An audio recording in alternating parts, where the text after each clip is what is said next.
Hello, everyone. This is Chris Grosso with theindiespirituals.com, and my guest today is author, philosopher, and cosmic storyteller Ken Wilber. Ken, thank you so much for being with me today. It's a delight, Chris. My pleasure. Thanks. So there's a lot I want to discuss with you today, but I figured in the spirit of being super spiritual about things, we might as well start off with the here and now. So that said, I would love for you, if you could share your thoughts about where you see humanity as it stands here in the year 2014, particularly in regards to spirituality and spiritual intelligence. But of course, any other general observations or thoughts you have are most welcome. Yeah, sure. I think the best way to do it is to point out that this is a little bit technical, but I'll make it as simple as I can. Sure. And it's the point is it's happening in any event. So it's important to understand it. It explains a lot. It carries a lot of explanatory power, and we have overwhelming evidence for these general facts. And that is, first of all, there are two different types of spirituality, and these go along with the fact that there are two major types of development. And development is a important concept because human beings aren't born with all of the qualities that they eventually develop. They're born possibly with a great deal of potential, but this potential isn't yet manifest. So a young infant can't think logically, doesn't have language, doesn't have sexuality, and so on. So where do these come from? They unfold, they evolve, they develop. And what developmental studies have shown us is that in most cases, they unfold through a set of stages. And these stages can be followed and determined, traced, and they tend to be the same stages wherever they show up. And they have the same basic so-called deep structures, which means the same basic features are the same. But exactly how they look and their surface features and so on will vary from culture to culture and often from individual to individual.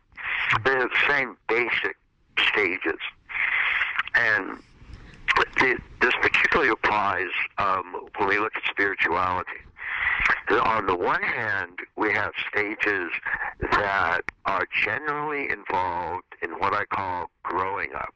And then we have stages involved in waking up. Right. And there's a type of spirituality that goes with each of those. On the growing up side, these are stages that are made of what are called structures of consciousness. Whereas the waking up side is made of states of consciousness.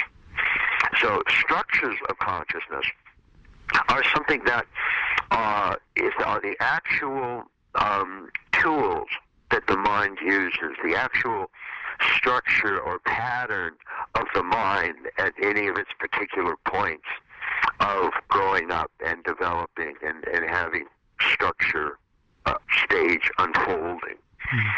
And these structures are how we interpret our experience and how we make sense of it, and then ultimately, therefore, how we actually experience it.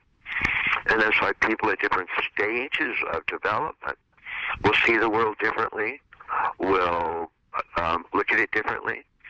And this isn't something that an individual can change. The sort of particular worldview that you have, the stage of development that you have, is pretty much the general way that you're going to look at the world. Now, of course, development is continuing. And the leading edge is wide open and is still developing. And it looks like if we look at humanity's history at large, that the human species itself has gone through around 5 or 6 major transformations in growing up. And one of the pioneering developmentalists, one of the pioneering evolutionary thinkers that spotted these was named Gene Gebser.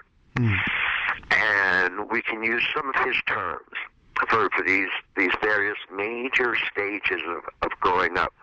His terms were, and you can sort of get a sense about what each stage is like from what the term is, archaic to magic to mythic to rational to pluralistic to integral. Right. And integral is the leading edge right now where development is still unfolding. And there's evidence that there's maybe 3 or 4 higher stages and, possibly just on into infinity as far as we know. But these major stages can clearly be seen in the development of humanity as a whole. So it was around the archaic period is when humans were moving from the great apes and first developing as human beings.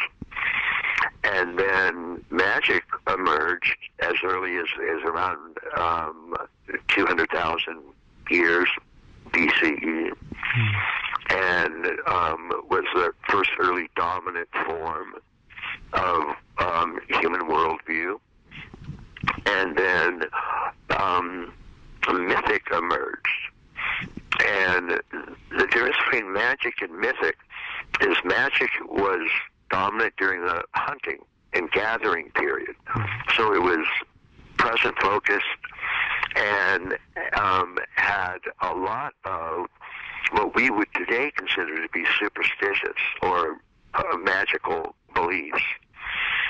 And this is a period that a child today goes through from around ages from 1 to 3 or 4. Sure. And so my child today at age 3 it has a lot of fantasy thinking and magical thinking. If the child hates its father and wants it dead, and his father actually dies, the child will think that he did it. Sure. It's very much in voodoo, for example, where you have a doll that represents a person, and if you stick a pin in the doll, then the person will magically be hurt or get sick or so on. And individuals can themselves bring about miracles, cause actual miracles in the world. Now, there are very likely paranormal events, but this is just every thought is what's called word magic. And then that gave way to mythic. And mythic is suddenly individuals realize that they can no longer perform miracles. But supernatural beings, gods and goddesses and elemental spirits, they can perform miracles. So now my job is how to approach that supernatural being in a way that it will intercede on my behalf to change the world, to give me what I want. So prayer replaces sort of direct ritual, and there's this great intermediate force in the universe. And it can be singular, it can be plural. But this also dominated the great empires of our past civilizations. And at one point or another, these great empires, whether in the Aztecs or the Mayans, or in India or China, Alexander the Great, and so on, at one point or another, they individually sort of conquered the known world at that time. And so that kind of mythic civilization and feudal empire stayed until existence until around the Western Enlightenment. And the thing about mythic thinking is it's very us versus them. So it believes in like one and only one true way of religious practice. And if you believe in that one true way, then you're saved. Right. And if not, then you're an infidel, and you are bound for hell or bad rebirth or some horrible future destiny. Right. And so that's what marked mythic thinking.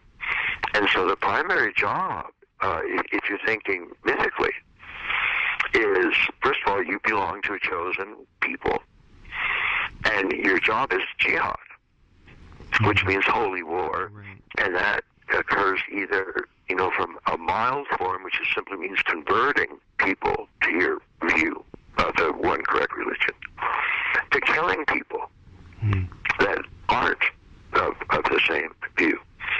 And so religion, which has strangely, claimed to be the force, the one great force of love and compassion and so on in the world, was also the major source of warfare and, flat out murder. And we really can't understand what's going on until we check out the other type of spirituality, which is waking up. But so mythic lasted until, and it lasts today. It emerges around age 5, 6, 7, and it lasts until the beginning of usually early adolescence. And then there emerges the capacity for rational thinking. And this is what happened with the Western Enlightenment and the emergence of reason. So we're getting closer to today, and this is where it starts to actually answer your question about what's going to happen tomorrow. Because the evidence of these developmental studies are very indicative of which way we're going and what's going to unfold next. So a few more stages, and we're right up to the present. Rationality emerged, and when it's used as a developmental stage, it doesn't mean dry, abstract, analytical, dissociative, all the sort of nasty charges that are made against rationality often today. It means primarily a capacity to take a third-person perspective. And so a first-person perspective means the person who's speaking. Right. So that's an I or a me. And second-person perspective is the person being spoken to. And that's a you or you all. And third-person perspective is the thing or person being spoken about. So a him or her, them, they, or an it. And mythic thinking can't take a third-person perspective. It can only take a second-person perspective. And that's why it can't see universal perspectives. It can't identify with all of humanity. It can only identify with just a particular group, but not all groups. Well, that's what happens with the emergence of third-person awareness. And so all people are treated fairly, regardless of race, color, sex, or creed. And that, of course, is what marked the Western Enlightenment. And as indicator of that, for the first time in history, slavery was outlawed. In a 100-year period, slavery was banned from every major rational country on the face of the planet. That had never happened before, ever. And so it was an indicator of more the equality of all human beings and their dignity and a reason for tolerance and mutual understanding. So that was a pretty big leap forward. And the capacity for third-person thinking is also known as objective thinking or scientific thinking. And so we saw the rise of the great sciences, modern chemistry, modern physics, modern biology, evolutionary theory, and so on, which, of course, just dramatically changed the face of the world. And it also set up, in these structure stage of growth, a battle between newly emergent science and a continuing to exist mythic fundamentalist religion. And it's still a battle we see today, science versus religion. Sure. But again, that religion, that mythic fundamentalist religion, is only one of the two types of spirituality. And so when we talk about ways we wake up, we'll see that there's quite a difference between the two. But that conflict started at that point. And the mythic God was declared dead. And rationality came to the forefront. Or as the Durant's historians called it, the age of reason and revolution. And it was revolution, the French and American Revolution, the Russian Revolution, because they were overturning monarchy and oppression and slavery and rule by aristocracy and introducing representative democracy, where every person has a voice to say in how they're governed. Right. And so these are some very, very big changes. And those lasted for the next 200 or 300 years until the 60s, where there was an emergence of the next major stage in human development that's generally called pluralism. Now, there are other names for it, just as other names for the mythic stage include fundamentalist religion or traditional values. And other names for the rational stage are the modern era or scientific pursuit. And other names for the pluralistic are postmodern and multicultural. And this, of course, has been the leading edge thinking that you grew up in. And I was a boomer, so I was part of the generation which was first brought up in that pluralistic thinking.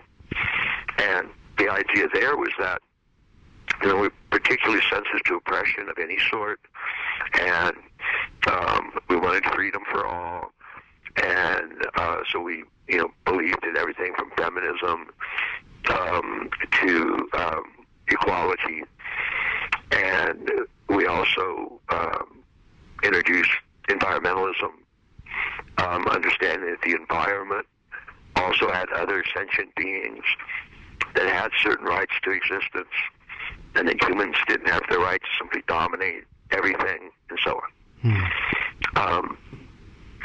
It was a little bit problematic because the pluralistic stage doesn't believe that there are universal truths. It doesn't believe in big pictures. So what's true for you is true for you, and what's true for me is true for me, and none of that can be challenged.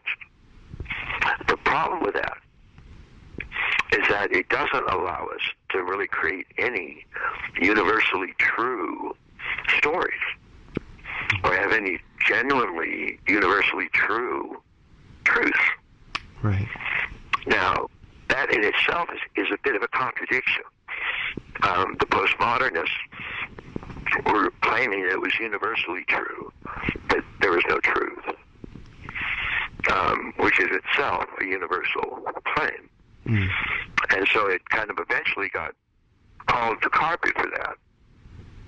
And in universities, anyway, the big question now is, what's next? What's occurring after postmodernism? And there's a whole lot of different types of approaches and theories and methods and so on that are all kind of scrambling to take the place of postmodernism.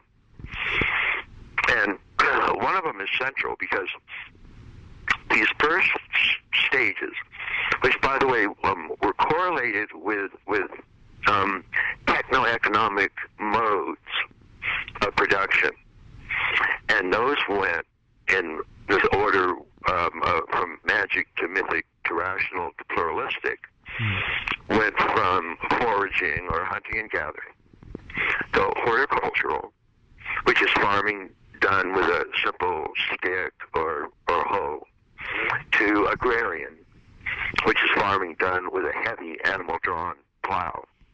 There's a big difference. Right. To industrial, which was the rational stage, and then to informational, which was the pluralistic stage. And so these stages are all interwoven as sort of different aspects of humanity's growing up. All of those early stages are grouped together and are called first tier. And that's for a specific reason, which is they all believe that their truth and values are the only correct truth and values in existence. Right. So if we look at those last three stages, which are the most common stages in today's culture, and by the way, everybody is still born at square one. Right. Yep. People are still born at archaic and go through magic and then mythic and rational till wherever they stop. But those last three stages, traditional, mythic, religious, and modern, rational, scientific, and postmodern, pluralistic, multicultural, are the three major value structures in today's world. And the battle that they're constantly at with each other is called the culture wars. And we find evidence of the culture wars in every editorial section of every newspaper almost every day. The fundamentalists, don't believe in science, postmodernism. They think they're all going to hell and they're going to fry forever because they don't believe in, the one correct God and Jesus is a personal savior and so on. And modernists, modern business and so on, believes in profit and science and progress and individuality and excellence and achievement and accomplishment and so on. And the postmodernists all believe in care and sensitivity and egalitarianism and nobody's right, nobody's wrong, everybody is equally right and has equal access to truth and so on. And these three all think that each other is nuts. So when developmentalists started to see the next stage emerge, at first they were really confused because it was unlike any stage at all in all of history. And that was, it was a stage that as it emerged, and it was aware of the previous stages, instead of thinking that its stage was the only stage that was true, it felt that there was some fundamental significance in every stage. If nothing else, they were actual stages of our present growth and development. And that turns out to be true because each stage is actually a component of the succeeding stage. And that's what so it's very much like... I was going to say, that's what you call the transcend and include, correct? Exactly. It transcends it, goes beyond it, but it includes it. Sure. A typical example in nature is atoms become parts of molecules, and then molecules become parts of cells, and cells become part of whole organisms, and so on. So each part is necessary for the next higher stage. And so that's transcend and include, and that's what each of these stages do as well. And this integral stage is the first stage that spots that. And so it believes that there's some sort of true but partial function of all previous stages. And so this is, again, unlike any stage we've ever seen. We've never had a genuinely all-inclusive stage, an attitude that was all-embracing, and that genuinely found some significant importance in every previous stage. That simply never happened before. And that's why humanity has always been in some type of warfare someplace, because there have been at these different stages, and the different stages think all the others are, completely wrong or even dangerous. Right. And so there's this concept of every 1 year of peace, there's been 14 years of war. And at the early stages, it's actual physical war. And at the higher stages, it's, academic or cultural warfare. Mm. But never a peace and harmony and sort of drawing things together. So one of the things that's happening now, and we're starting to see worldwide, is that this integral state is starting to emerge. And that promises to change almost everything. Because there are integral forms of medicine that are sort of much more comprehensive than the way medicine is done today, which is that it's basically illness is looked upon as a physical problem in a physical body, and there's nothing but physical remedies, either pills or antibiotics or chemotherapy or surgery or radiation or something like that. And that's sort of modern rational scientific medicine. Believes just in material and material causes and material cures. An integral medicine believes in both exterior and interior, both material and interior psychological, emotional, and spiritual realities, because it's much more inclusive. Right. So we're on the verge of that. We're on the verge of these major structures of growing up, moving into what's called second tier. And it's called second tier simply because it's so different from first tier. And all of the first 6 stages, even though they're very different, all have that one thing in common. They all think they're right, and everybody else is nuts. Right. And this stage doesn't. This stage thinks that there's some significance in all of it. And so that is going to fundamentally change how a society is structured. Right. So, education will certainly change. And various forms of practices, like we're saying, giving integral medicine as an example, will be changing. And it's right now only about 5% of the population is at integral. About 20 to 25% is at pluralistic. 40 to 50% is at rational, modern. About 40% in Western cultures is still a mythic, traditional, fundamentalist religion. And then about 5% at integral. And so as that continues to grow, then we're going to see more and more and more the impact of that integral awareness and that integral attitude. And so we start to see that integral awareness a lot, for example, in a lot of the younger generations. Because you brought up, for example, having access to essentially all the world's cultures. And you'll take truth from whatever culture you find it. And that's what you do as an indie spiritualist. You take it from Hinduism or Buddhism, Taoism, Christian contemplative religion, whatever makes sense. Right. And so you're not limited or bound to just one way of looking at something. And so it's already starting to have an impact in that sense. And so that's one of the really interesting things that is set to happen. It's almost the equivalent of the technological singularity that is supposedly headed our way.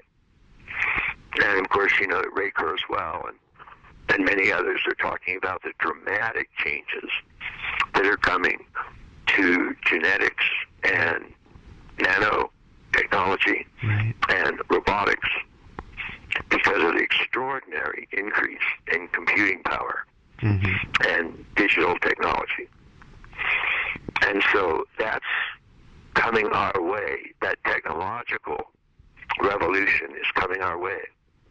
But at the same time, this cultural consciousness revolution is coming our way. So we have some really big changes headed in this direction. And both of those are very positive, at least as far as we can tell. Sure. And of course, against that are the major problems we're facing today, which are also becoming global. So it used to be that even 30 or 40 years ago, if a nation had a problem, it could do something and it would solve it. Most of the problems that most nations face today can't be solved by one nation. It takes actual global, worldwide action. So climate warming is just one example. Economic problems, another example. Worldwide terrorism, another example. World poverty, another example. Worldwide epidemics, HIV, another problem. Anything that one nation does won't do anything. So there's this pressure for this worldwide, global ways of thinking and ways of approaching that problem. And that appears exactly what that integral stage was made for, almost. So that's coming. And part of that side of our growth is the type of spirituality we see on that side is that, in a sense, old-time, religious, mythic, literal fundamentalism. And that means it thinks that there's just one true way, and usually the Christian Bible in this case, Sure. and that the Bible itself is literally true. Because the mythic stage takes all its myths as absolutely true. Right, yeah. So Lao Tzu really was 900 years old when he was born, and the earth really is resting on a serpent, that's resting on an elephant, that's resting on a turtle, and Moses really did part the Red Sea, and God really did rain locusts down on the Egyptians. God knows what that would have been like. But so that's sort of that's the type of religion that is predominantly present in the Western world. Right. And so when a lot of people, now 20% of the American population, identify with the phrase, I'm spiritual but not religious. And what they mean by religious is that old mythic, fundamentalist religion. Right. And what they mean by spiritual is the other type of spirituality that refers to states of consciousness and has to do with waking up. Right. And that, of course, is where we come to meditation and contemplation. And these are systems that are present worldwide. Every major religious system has at least two sides. One is often called exoteric, and that's the exterior mythic sort of narrative story. And the other side is called esoteric, the inside story, which is the sort of the ultimate truth side of it. And it's true in the West as well. I mean, Judaism and Islam has Sufism, and Christianity has several forms of contemplative Christianity. Right. Although it's very rare nowadays, and it's kind of hard to find. But it was quite present in earlier ages. And today, just for an example, like, because I know Christianity is the most popular here, but are we talking about people like Andrew Harvey and Father Thomas Keating? Is that when you talk about Christianity? Yes, exactly. Okay, great. Yes. Father Thomas Keating is a gentleman I know quite well, and he's introduced a type of Christian centering prayer. Right, yes. And he now has over 300 centers worldwide. And this is taken from people like St. John of the Cross and Meister Eckhart and a lot of the great early Christian sages that were practicing waking up. And, of course, all of the major religions began usually by a particular founder having a mystical state experience. Right. And it was usually an experience of being one with ultimate reality. Right. One with God, one with Allah, one with Brahman, one with Tao, one with Buddha nature. And that experience is what separates the states of consciousness, types of spirituality, from the structures of consciousness, types of spirituality. The structures are just stories and myths and so on. But the states are actual experiences, direct, first-person, immediate experiences. And the aim of all of them is what the Sufis call the supreme identity, which is finding your own soul, one with God, in a union often called Godhead. Right. And so that is awakening to nirvana out of this illusion of being a separate self, born at a particular time, living a while, dying, and that's it, and just made of material wants and needs and full of pain and suffering and so on. And that's all true of the relative world. But underneath that, or behind that, or as just the isness or reality of that, is the ultimate world.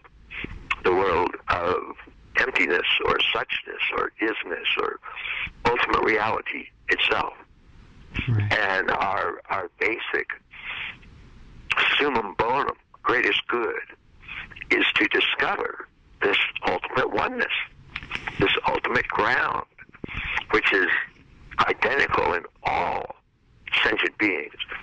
So you have it, I have it, you are it, I am it, and all beings now, are it. Can I ask you here, Ken, because this is a spot I find a lot of people kind of get caught up in, what you're explaining right now, the relative versus the absolute reality. Would you mind just elaborating a little bit on that for our listeners? Sure. One of the things that we find, even from sort of modern science, is that the world that our senses delivers to us is not the whole world. So we can't even see the entire radiation spectrum. We can't see X-rays, we can't see gamma rays, we can't see infrared or ultraviolet, and so we can't see gravity waves, and none of that. We can't see strong or weak nuclear. And so the whole scientific history of humanity has been expanding the reality that is actually there. And that's just in the third person sense. What the contemplative or meditative traditions have essentially done the same thing, only with the interior world. Right. And all of them essentially say, among other things, we have two selves. One self, just like we ordinarily have five senses, right. and we can see those. We can't see all those other ranges of the electromagnetic spectrum, right. Because they're just not generally given to us. We have to do certain things to find out about them. And likewise, we have this small self, which can be seen as an object. I can look within right now and describe to you, who I am or who I think I am, what I think I see I am. I'm this particular person. I do this as a job. I'm in this sort of relationship. I'm this tall. I weigh this many pounds, and so on. The traditions all point out that that's fine. That's your relative self. That's the self you can see. But it's not the seer. Right. When you look within, right now, and you see yourself, and you describe that self, that's fine. But those are things that can be seen. They're not the actual seer. So what is this real seer? What is this observing self? What is this self that's doing the looking? Now, as I go in search of that, it gets a little trickier. Because if I see an object, if I see anything, that's not the true seer. That's just another seen object. It's not the real witness or the real self. So as I kind of push back, resting in this observing awareness that's aware of this small self, but I can intuit, I can feel that there's a bigger awareness that's aware of this small self. And as I sort of push back into that witnessing self, that observing self, I don't see anything. It's more just an atmosphere of freedom, because I'm not identified with the small self. I have feelings, but I'm not those feelings. I have thoughts, but I'm not those thoughts. I have a body, but I'm not that body. I have a mind. I'm not that mind. What am I? And the answer given by all of the world's contemplative, meditative traditions is that which is aware, that pure awareness, is ultimate mind, or absolute spirit. That it's the thing in you that is aware of you. That's why Ramana Maharshi called it the I. Right. The I that's aware of the I. That I is spirit, is ultimate reality. And it is timeless. It is aware just of this present moment, the pure now moment. And it doesn't even enter the stream of time. And so that's why Zen has a koan that will say, show me your original face, your true self, the face you had before your parents were born. And now we go, what could that mean? That simply means this timeless self that you actually are, that doesn't enter the stream of time, and therefore is literally unborn and undying.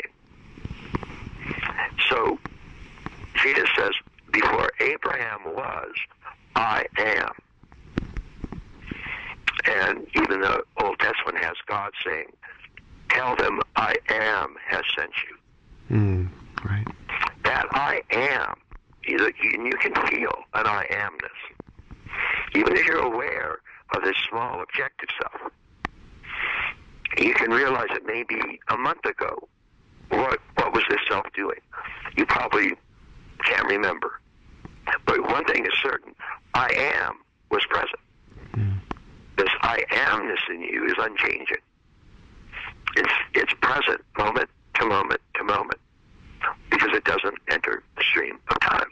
It's timeless. It's eternal. And so you probably can't think what you were doing a year ago. But you know that I amness was there. Likewise, you can't think of what you were doing before your parents were born. But I amness was present. Before the Big Bang, I amness was present. And when you discover that I amness, which is what meditation does, then you have awakened to this true self, this ultimate self, this real self in you that is one with spirit and one with ultimate reality. And that is who and what you really are. Right. And that pure witnessing awareness also happens to be one with everything that's arising. So if you look at the sky and the clouds are going by, those clouds are actually going by in your awareness. So those clouds are in you, in your awareness. Right. When you're resting is this awareness of big mind or true self. And you don't look at the mountain. You are the mountain. The mountain is arising in your awareness. And if you're in a room right now, you're not in the room. Your body's in the room. But the room is in you. The room is in your I amness. And so once you become one with everything, then the traditions maintain that's the end of suffering. And it's not the end of pain. Right. Pain can still arise. But suffering is a particular reaction to pain, a contraction, a wish to be rid of it, trying to get away from it, which inflames it. And then it makes it a very painful suffering. All of that drops off because there's nothing outside of you that can hurt you. Nor is there anything outside of you that you can fundamentally want or desire. You are everything. You are the all.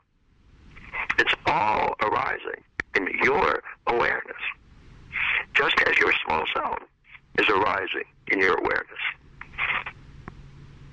And so that discovery of the all, of the ground of all being, of the true self, of big mind, takes us out of our mistaken identity with our small selves and shows us our real identity with our true self, our original face, the face we had before our parents were born.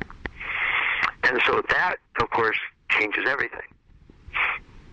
It changes how we feel. It changes how we approach the world and what we do. And, of course, it changes our sense of reality. Primarily, we no longer see the world as just being a bunch of isolated material objects smashing into each other and pushing each other around, and without any rhyme or reason, just random physical causes, with no connection between any of them. They're all just separate billiard balls smashing into each other. And we go from that sense, and we're just one of the billiard balls getting smashed around.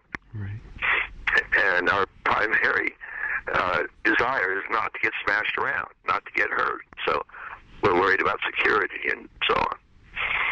And we go from that view of that sort of broken, fragmented, separate, isolated world to a world of that's more like a single organism, a single reality, and interwoven oneness. And we are one with that interwoven connectedness. That is our true self. That's who we really are. And the thing about that makes it a compelling story, and it as an alternative to the sort of scientific materialism story, is first of all the traditions maintain that there are two types of truth: relative and ultimate. Right. Science does relative truth and does it well, and no tradition denies that. Unlike those sort of fundamentalist religions, which are trying to push their story, and therefore they are fighting with science all the time. So the earth was really created in 6 days, and on and on and on. That's not what waking up enlightenment spirituality says. It says there's relative truth and absolute truth. And relative truth has to do with these separate individual finite things. So saying water is composed of 2 hydrogen atoms and 1 oxygen atom, that's relatively true. To say that it has 4 hydrogen atoms and 1 oxygen atom, that's relatively false. So that's relative truth and falsity. And the spiritual, the meditative traditions all believe in that.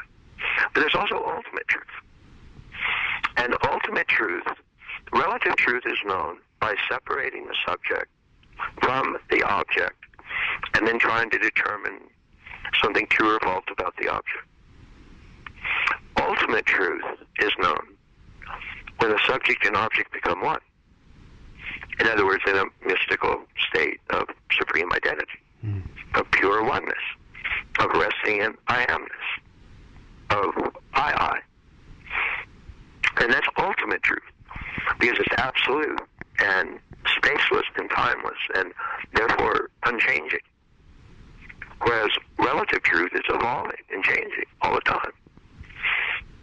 And the interesting thing there, then, is that every major religious tradition the world over agrees with that.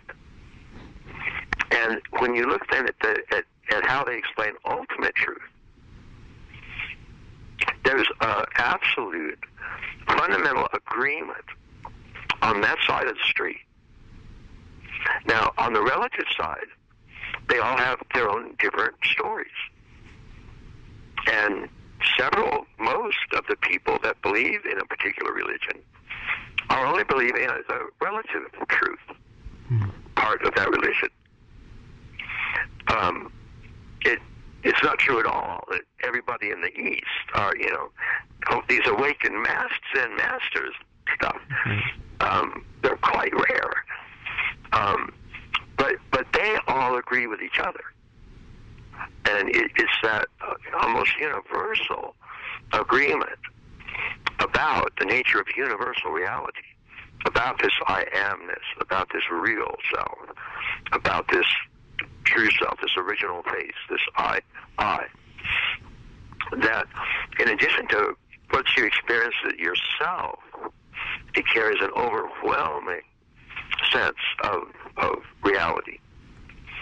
But it's also the agreement of, as author Lovejoy put it, the vast number of great speculative minds the world over have believed this. And so we don't hear a lot about it, obviously. And that's because it's not that common. And it's not something that is simply given. It's not obvious. It's something we actually have to work a little bit. We have to practice a little bit in order to let go of this continuing false identification with this small self and rest in this observing, witnessing awareness until that awareness starts to come to the foreground. And then we can start to see not just relative truth, but ultimate truth. And then it starts to make sense to us because we can start to feel it ourselves and know it ourselves. But we're not born knowing this. We're born with a capacity to know the physical world. And we have 5 senses, and they all usually work. And so we get a sense of relative reality fairly early on. Although most of that is actually wrong unless we study it with science. I mean, the Earth really isn't flat. It looks like it's flat. It isn't. The sun doesn't really revolve around the Earth. It looks like it does, but it doesn't. So there's a lot of relative falsehood that we're born with as well. But we're also born with ultimate falsehood. And both of those can be overcome. And that, of course, is the approach of a type of theory that I represent called integral theory, right? Which unites both the best of relative truth with the best of ultimate truth. And so one of the things we expect to see happen. Well, let's how are we doing on that? Getting a sense of ultimate reality. Where are we with that? As far as what you've described? Yeah, should we talk some more about that, or how is that? I think you completely got it. I think you nailed it, and I think that's great. So please feel free to continue on. Sure. Okay, well, excellent. I can just say briefly that those that are interested in making that discovery, it can get a lot of pointers from your website and your book coming out. And one of the reasons that the sort of pointers about this ultimate reality remain essentially similar wherever we find them, is just that is pointing to an ultimate reality that is itself timeless or eternal and spaceless or infinite. And so it doesn't enter the world of time and evolution and development and change and so on. So it's wherever we find pointers on how to discover this ultimate reality. In many cases, they overlap a great deal. And what is said about this ultimate reality as being, a true self that goes beyond the small self. And of course, some religions, like Theravada Buddhism, emphasize the beyond the small self part. And others, like Vedanta Hinduism, emphasize the true self part, the big self part. But they go together. They're both two sides of the same coin. And so we find this kind of similarity world over. And that's another reason that it is encouraging, that it's pointing to something that's real. Right. Now, of course, each tradition will have its own ways of explaining it, and will have, parts of it will be explained using, his own relative truths. And so that there can be some genuine differences. But the core idea, the core elements are very, very similar wherever we find them. Right. And they include items such as all human beings, except if you're like a great enlightened master, are born in sin, or born in the world of illusion, or born in the world of material billiard balls, and that's the world of the small, separate self, and that's sort of the condition that all human beings are born in. And I never used to get why even the great Christian mystics would maintain that humans were born in sin, because I would go, well, wait, I didn't do anything wrong. Why am I born in sin? That just makes no sense. But then when it dawned on me that I didn't realize this true self, and that being in the world of sin also just meant the world of separation, the world of illusion, the world of the small, finite, separate self. Well, yes, I was born in that. And it does take a little bit of work, a little bit of meditative practice to learn to focus on that background awareness, so that true self will start to stand forth. But they all maintain that. They all maintain that we do have at least these two selves, and that they correspond to these two truths, and that both of these truths are important. But there is an ultimate truth, and it is beyond anything that can be seen with relative awareness, or subject-object awareness, or small mind awareness.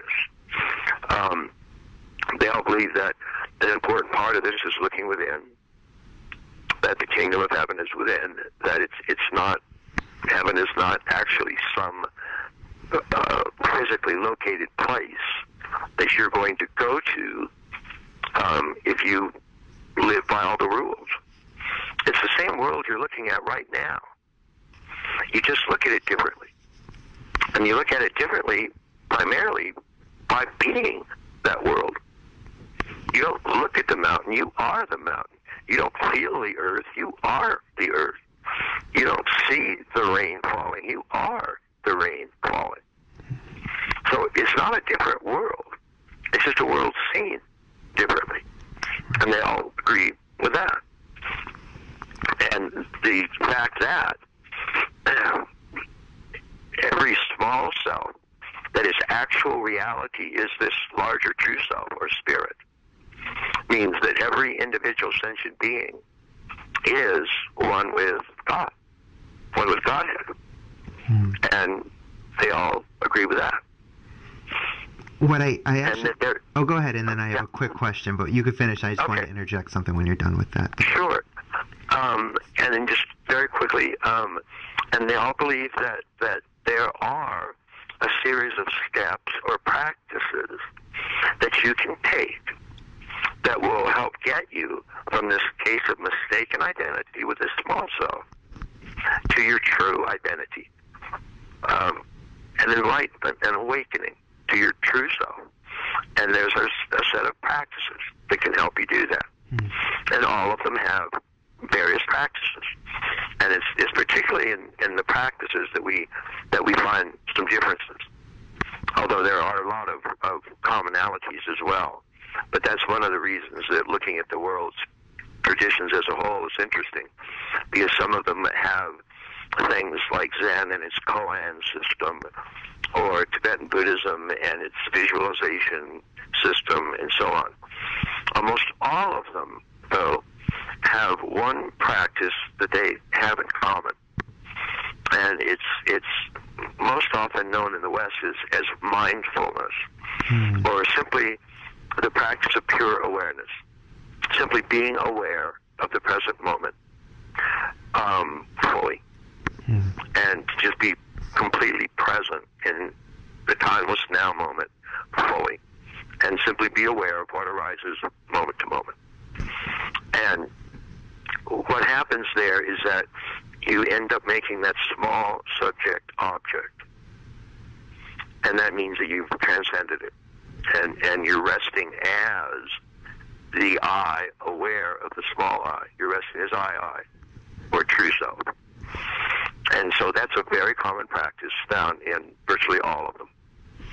And so there's these general set of congruent ideas that you find in all of these great contemplative traditions.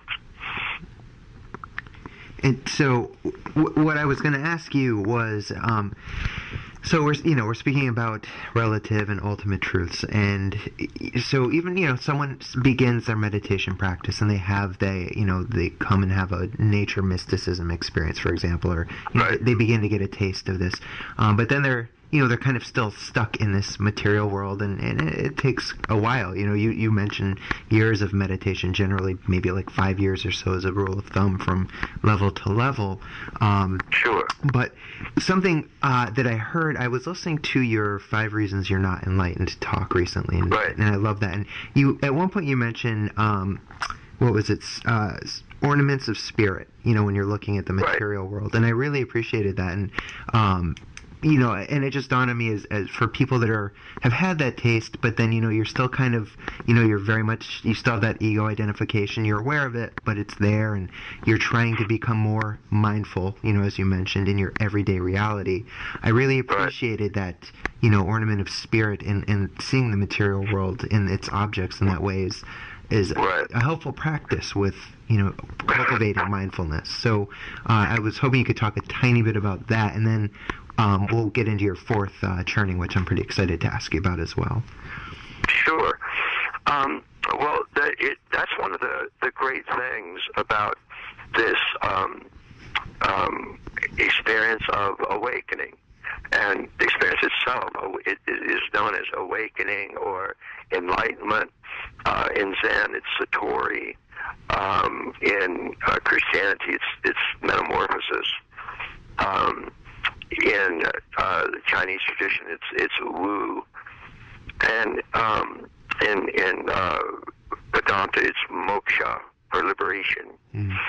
And one of the extraordinary things about that is that it does carry that realization that in a profound sense, there is only God. There is only Spirit. That even the things of the world that we look upon as being really problems, or really nasty, or even really wicked, are simply part of the way a world that's going to manifest is going to almost necessarily appear, because the world manifests in terms of opposites. And so you can't have good without evil, or up without down, or pleasure without pain, or so on. And what this realization does is it helps you see beyond those opposites. The Upanishads call the experience being beyond the pairs, meaning the pairs of opposites. And so when that happens, then you get to that ground, fundamental ground awareness, where everything is spirit. And that's originally the way it was before it manifests. In other words, before the Big Bang, there was nothing but spirit. There was no soul, no body, no mind, no individual people running around, no animals or anything. At least as far as we can tell, there might have been a previous universe and they were present there. But it's generally understood that there was sort of nothing, and out of that nothing came the early material elements of the world. Now, according to the traditions, what happened right before that nothing was that, and we'll use the Christian terms, which sees what's called the Great Chain, which is the spectrum of existence, going from matter to living body, to mind, to soul, to spirit. And according to the traditions, spirit first went out of itself. I mean, here you are, spirit, and for billions of years, you've been basking in your own bliss and wallowing in your own glory. And I mean, sooner or later, what are you going to do? If you want a surprise at all, I mean, you could say, well, I'll go to sleep and then I'll have all these wonderful experiences. But you'll still know your spirit. You're going to wake up and so on. And so if you're really going to have a real surprise, at some point you have to forget your spirit. And that's what all the traditions maintain, is that as part of what's called the sport and play, the lila, or in Christianity, the kenosis, the self-emptying, spirit forgets its spirit, and it condenses to a smaller version of itself called soul. And then soul forgets that it's soul and condenses to a smaller version called mind. And then mind forgets its mind and condenses to a smaller version called body. And then body forgets its body and condenses to the lowest dimension you can have, which is just inert matter. And when that happens, the Big Bang blows into existence. And you have nothing but inert matter scattered throughout the universe. But that matter is surprisingly frisky. It has deep within it not just drives of gravity and electromagnetic and strong and weak nuclear, which present-day physics maintains are the only four forces in the universe. But if that's so, why did the universe actually keep winding itself up? The universe actually doesn't consist of something winding down. if you look at the history of the universe, what we see are things winding up everywhere. The universe drives towards levels of higher and higher complexity in all systems. So we have subatomic quarks wandering around. And one day, several of them got together and joined into this extraordinary unity and wholeness called an atom. And so that there are gazillions of atoms running around. And one day, dozens of them got together and joined into this incredible complex unity called a molecule. Mm. And then for billions of years, we had some very, very large molecules running around. And then one day, which is just mind-boggling, dozens of different types of these molecules, each meant to perform a different function. And how they knew that certainly can't be explained by Darwinian theories. But all of those molecules came together and made a living cell. Those molecules just joined up. I mean, they just regionally came together and got very close, and a cell wall dropped around all of them, and you got a living cell. It's astonishing. Something is pushing this universe upward. It's not running down.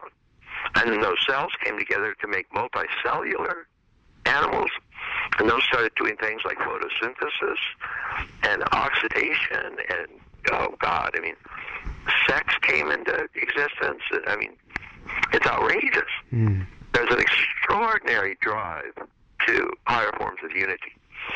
And the traditions all maintain that it's simply that spirit returning to itself. That it's matter gathering together into the next higher form, which is implicit. All those higher levels are folded into matter as hidden potential, because they were all passed through on the way down to matter. And so you have all of them folded into matter. So matter gets more and more complex until it starts producing living bodies. And then living bodies get more and more complex until they start producing minds. And then minds come together and find that they can actually look within and find a soul. And then souls find that they can actually look within and find ultimate spirit, which is the limit and ground and goal of the entire sequence. Mm. And so humanity as a whole right now is about halfway through that sequence using those particular levels. So we're at the edge of mind, and of course individuals have already realized soul and spirit. But as a whole, humanity is still somewhere in the mental range. But this coming stage, this second tier stage, this integral stage, in some ways has a lot of soul-like qualities to it. Mm. So individuals at second tier will say things, for example, like, the earth is a single organism with one mind. That's very different from anything said in the earlier stages. Right. And so we can see that we're sort of somewhere right between mind and soul soul is starting to emerge in the world at large. That, of course, is if the lower levels of humanity don't destroy the planet first. Right, sure. And that's always a possibility. I mean, the whole point about, spirit throwing itself outward is that it created free will, and individuals are, in a certain sense, free to do what they want to do. So, assuming that we don't blow ourselves up or destroy the planet or do whatever horrible thing that we could do, then a soul will become as common a mature development in adults as mind now is. Mm. And then at one point, spirit will become a common experience. And the general theory then is that once most people have more or less discovered that they're spirit, then the game's up for this time. And spirit, in a sense, closes its eyes, breathes in, dissolves the universe, breathes out, creates a whole another one all over again. And off we go again for the billionth time. So, I don't know about that part of the story, but it's a common part that goes with this. Sure. A lot of people know Teilhard de Chardin's, view of the omega point, that we're all. I mean, he looked at evolution. He saw the way it was going, and he was also a mystic and a very great scientist. And so he said, "Well, hell, evolution is going towards spirit, of course, and in other words, we're all a divine omega point." And that's one version of the story. Mm.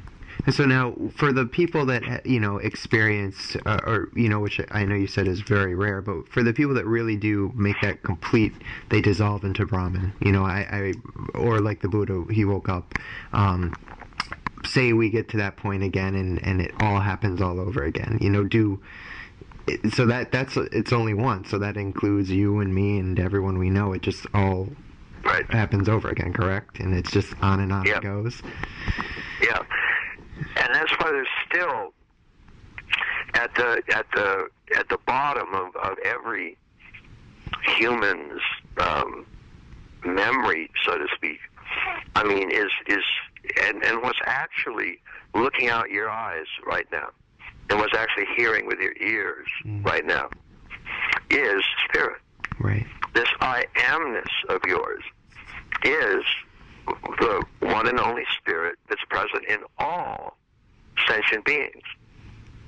Erwin Schrödinger, the co-founder of modern quantum mechanics, said consciousness is a singular, the plural of which is unknown.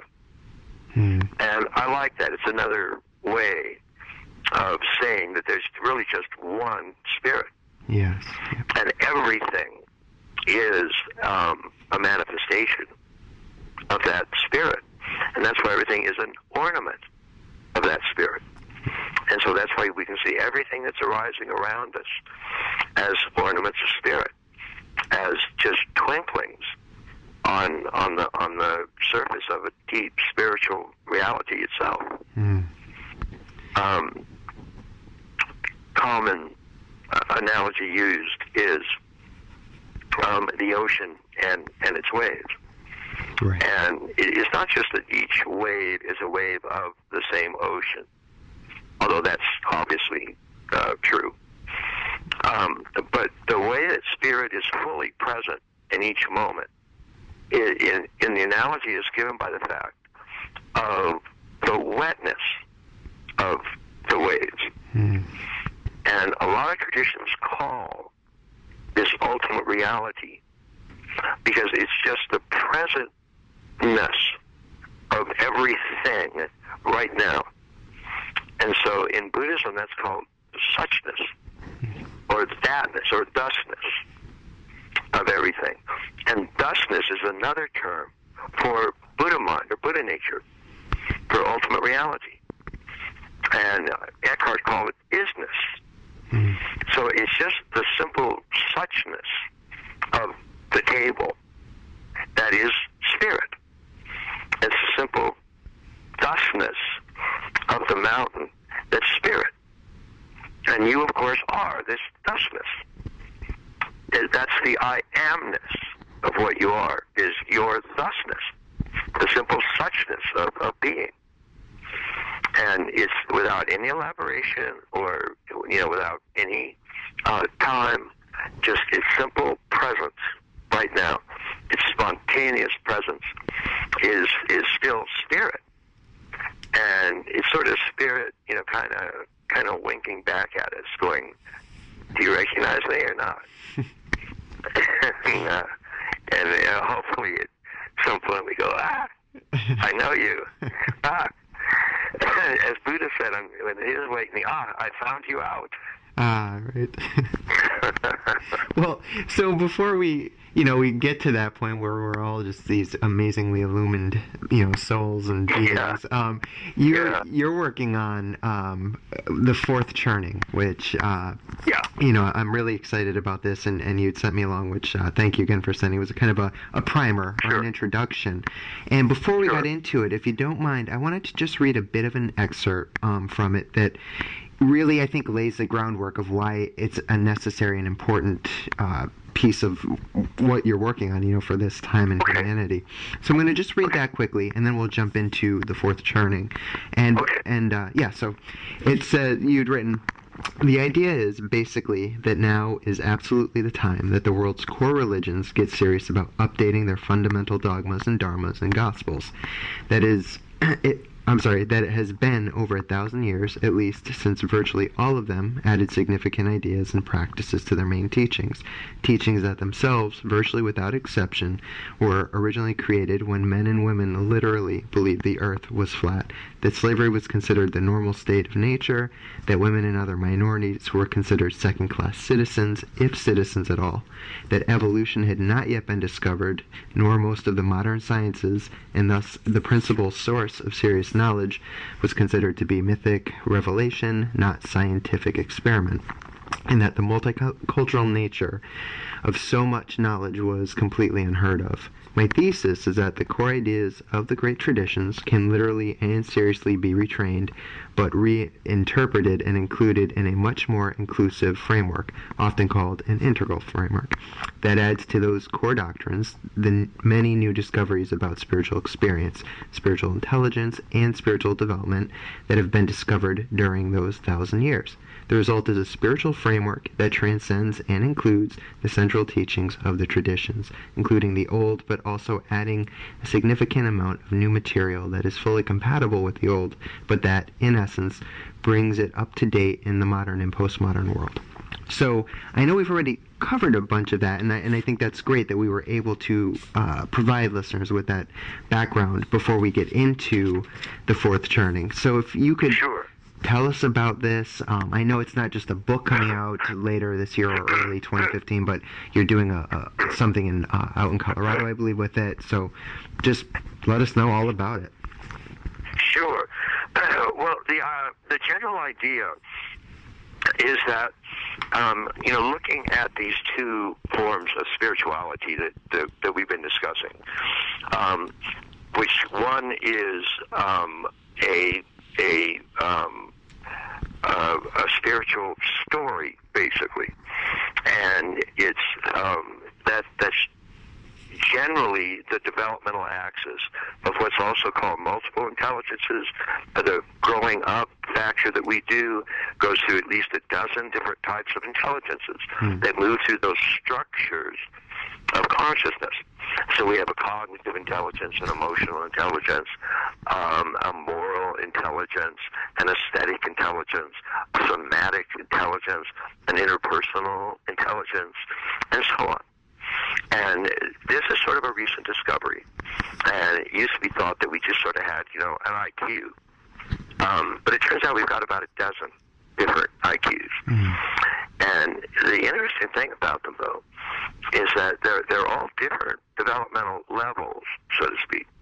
But they all go through the same basic adult developmental lines. But they all go through the same basic levels that we talked about, namely archaic, magic, mythic, rational, pluralistic, and integral. So you can have a cognitive magic stage, a cognitive mythic stage, a cognitive rational stage. You can also have a moral magic stage, a moral mythic stage, a moral rational stage, a moral integral stage, and so on, through each of the intelligences. Now, another intelligence is known as spiritual intelligence. And that also goes from archaic to magic to mythic to rational to pluralistic to integral. And our form of spiritual intelligence is stuck at mythic. There are many, they're rare, in virtually every tradition, and there are several books out on this actually, showing the spiritual intelligence coming from a rational level, a pluralistic level, and an integral level. So the point is that as individuals grow through these levels, they have different types of intelligences that they approach the world. So one is a cognitive, sort of intellectual approach. One is an emotional, feeling approach. One is a moral, what should I do approach. There's a needs and motivation approach. There's a spiritual approach. The spiritual intelligence is this one that is usually based on sort of different stories and is an answer to the question, what is it that's of ultimate concern to me? And so there are different ways to answer that. And we, at the mythic, literal stage, and incidentally, these stages of spiritual intelligence have actually been empirically studied. We actually have evidence of them occurring. And the first guy to do that was named James Fowler. And he did it in a book called Stages of Faith. And he outlined 6 major stages of spiritual intelligence that everybody goes through. And if they develop any sort of spiritual ideas at all, and you can be, by the way, an atheist, and you're still using a spiritual intelligence to come to that conclusion. Because you come to the atheistic conclusion by thinking about those ultimate realities, and you've decided that there aren't any. That's a rational level spiritual intelligence response, and it's perfectly fine at that stage. So we have this spiritual intelligence, and unfortunately, with the Western Enlightenment, it got stuck at mythic because science sort of took over rational and left out spiritual. Although all the original founding scientists were very spiritual, and many of them were mystics. But that all kind of got forgotten as scientific materialism took over. And the more science got a corner on rationality and evidence and research and data and all that, the more religion backed up to its mythic stance and took the Bible as the only source of genuine truth. And so we're kind of stuck there. Many of the world's other religions are at magic or at mythic, and a few are at rational. But not all of them have a good understanding. As a matter of fact, almost none of them have an understanding that their own understanding of religion can grow and develop through stages. And that understanding, that your spiritual understanding, that spiritual intelligence grows and develops through these stages, archaic to magic to mythic to rational to pluralistic to integral, is unknown in any of the great traditions, including the meditative traditions. And the reason is that we said earlier that the structures of consciousness are the kinds of the sort of tools or patterns or frameworks that the mind uses to make sense of the world. And you can't see these frameworks by introspecting. You can only do things like you get 200 people together and you ask them questions. So if you're studying moral intelligence, you'll ask them questions like, a man is married to a woman who has a lethal illness. The local drugstore has a medicine that will cure the illness, but he can't afford it. Does he have the right to steal it? And this is an actual question that Lawrence Goldberg, who first pioneered studying stages of moral development, actually asked. And he found there were three major answers. One was yes, he has a right to steal it. Or one was no, he doesn't have a right to steal it. And then the third one was another yes, he has a right to steal it. So the first yes, you go, okay, why does he have the right to steal it? And the guy will say, well, he has the right to steal it because he can do whatever he wants to do. I can do whatever I want to do. Nobody tells me what to do, and by the way, fuck you. So that's generally known as pre-conventional or egocentric response. And then the person that says no, and you say, well, why? I mean, why can't he do it? They'll go, well, oh my God, that would be against the law. That would be terrible. I can't break the law. And so that's called ethnocentric. It's the person's identity is expanded from selfish or egocentric to ethnocentric or group-centered awareness. And that tends to be what they identify with. So it's a very conformist stage. It's often called conformist. The mythic stage is conformist. It's an ethnocentric stage. And so then the third, yes, is you say, well, why does he have the right to steal it? And the person will say, well, there are higher principles involved here. Life is worth more than $28 for whatever the medicine cost.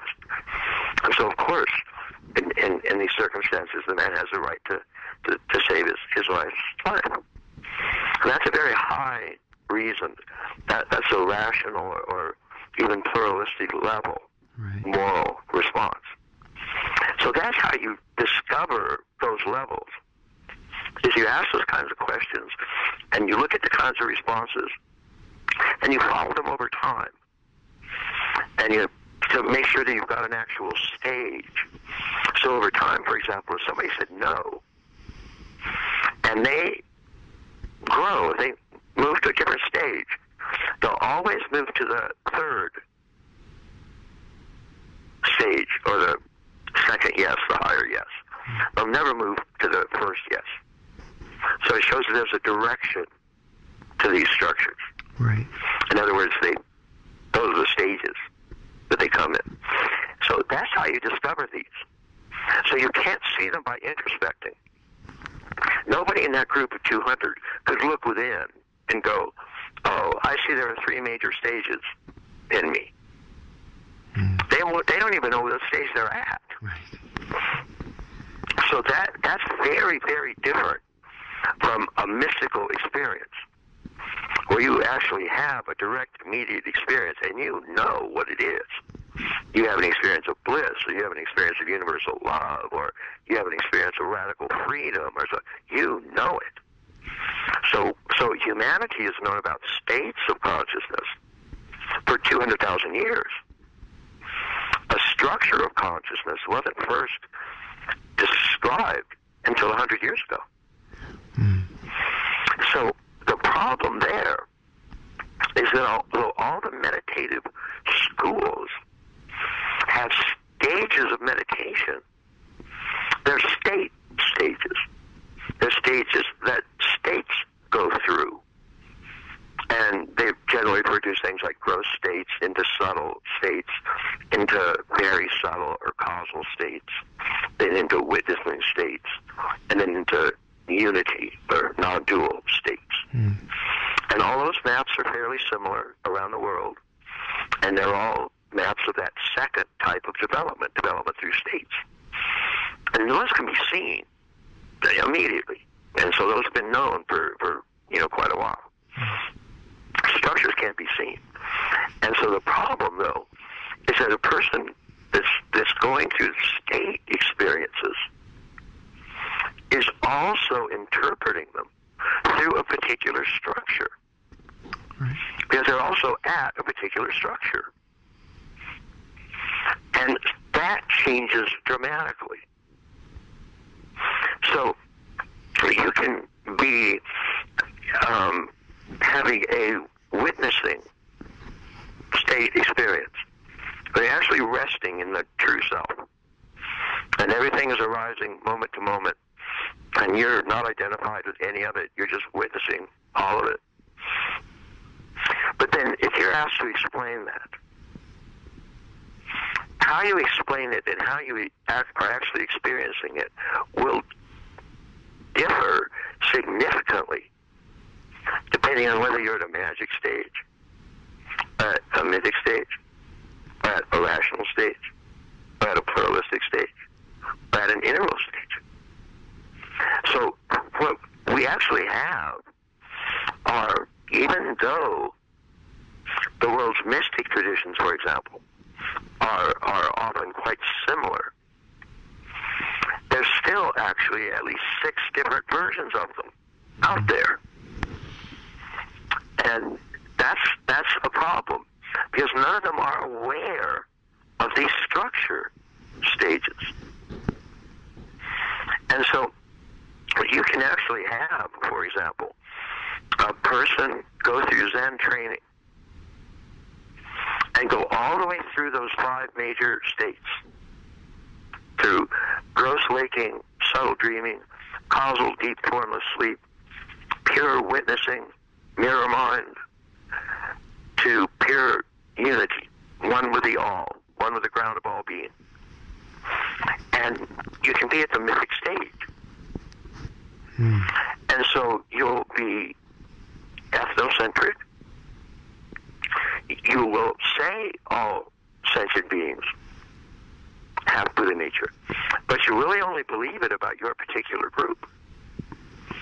You'll very likely be homophobic, sexist, patriarchal, militaristic. This all comes from the mythic structure. And there's an actual book out, as only one example, called Zen at War. And this book took, about 10, 15 years ago, and it took sayings from some of the truly revered, great, awakened Zen masters that had awakened to all these states, and gave quotes from them advocating war and aggression and murder, and I mean, truly horrifying. Wow. Moral stage development. That was only at that second moral stage, or at the mythic overall stage of development. And so they were ethnocentric, recommending Japan attack China, for example, believing in warfare and murder, homophobic.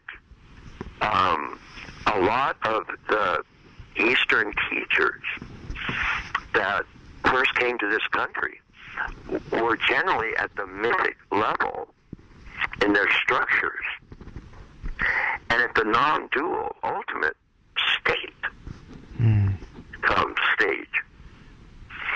And yet their students were most often at pluralistic structure. In other words, 2 stages higher than their teachers in structures.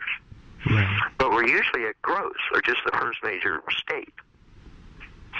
And so they definitely had a lot to learn from their teachers in terms of states and waking up.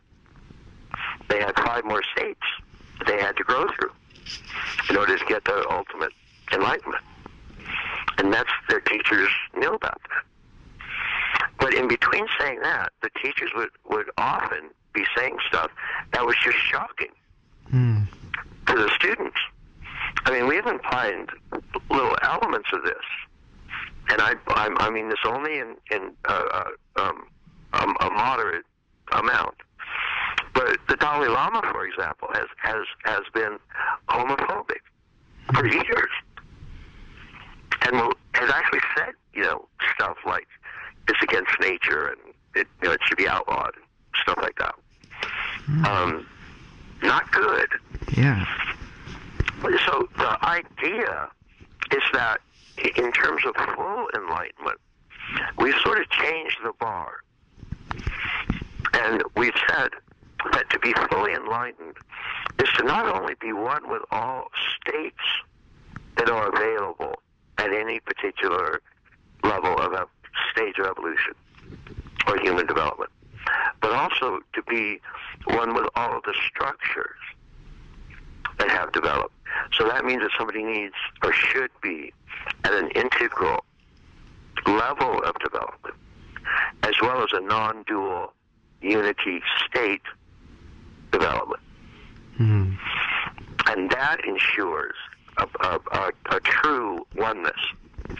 The problem with being at Mythic, which still many, about 70% of the world's population is at Mythic or lower. That means 70% is at ethnocentric or lower. That means not world-centric. Right. That means incapable of universal human tolerance. That means bent on warfare. 70%. So the problem with that is that you can be at that level. And when you hit unity consciousness, you will become one with everything that's arising in your world. The problem is, above your head, there's still the rational world, and the pluralistic world, and the integral world. And those all have different phenomena, different objects, different things in them. And you're not one with those. You don't even know they're there. Those are literally, as Robert Keegan, who's a great Harvard developmentalist, wrote a book called In Over Our Heads. Mm. And he was simply showing that in his model, he uses 5 major vertical levels, that up to 2/3 of the population in this country wasn't even at a modern or rational level of development. And yet the demands of this culture all came from at least that level. And so these people were in over their heads. Right. That they literally found modern society too complex to navigate adequately. And that's therefore one of the reasons we have, so many people in prison and so on. But the general point is that since these structure of consciousness cannot be seen by introspecting, we don't find them in any of the world's spiritual traditions. Literally in none of them. And so, back to a fourth turning. Buddhism itself has always had, and I just use Buddhism as one example. Mm-hmm. There are actually books out on integral Christianity and integral Islam and so on. Sure. But the point about an integral spirituality is that, among other things, it includes both structures and states. So we have a much better sense of, where a person is overall in the kind of development and evolution that they can do. Mm. Now, I'll also just briefly mention that even though none of the meditative systems have any structures,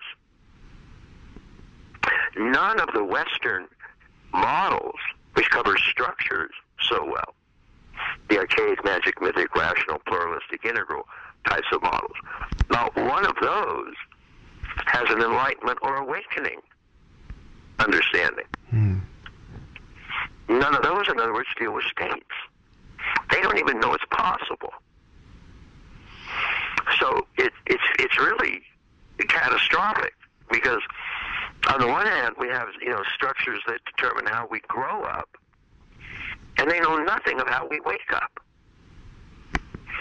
And the others that deal with how we wake up know nothing about how we grow up. Right. So they can produce enlightened masters that are homophobic, in favor of war, and patriarchal sexists. And we can produce people that are world-centric, global, loving of all humanity, and don't have a clue to what ultimate reality is. Mm. So, putting those together, Buddhism I chose for several reasons. One is that, a book hadn't been done on that yet, and we were seeing it in a lot of other religions. Sure. And another is that Buddhism has always had a sort of understanding of its own evolutionary unfolding. And so Buddhism itself has already identified 3 major stages, which they call turnings of the wheel of Dharma. Dharma means truth. Right. 3 major turnings of the wheel of Dharma, 3 major stages that is its own system has already gone through.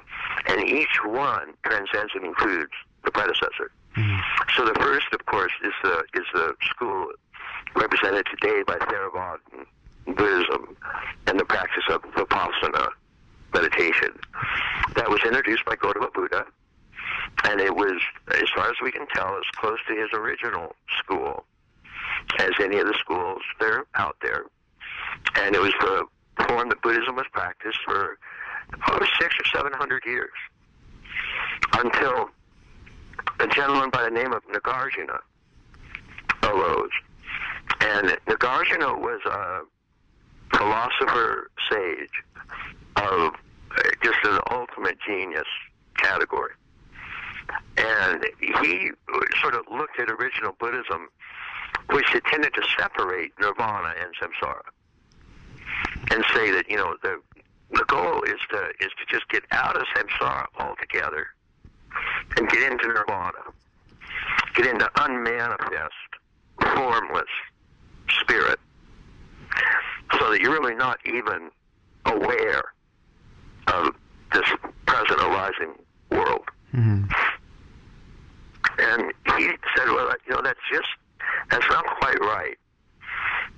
He said, at best, it's sort of a stage on the way, but ultimate reality isn't divided into 2 halves like that. Ultimate reality is one and whole and unbroken, or technically what's called non-dual, not 2. Right. That emptiness and form, or spirit and the universe, or nirvana and samsara are not 2. They are 2 different aspects of the same spirit, the same one reality. And Nagarjuna pointed that out, and then he made an additional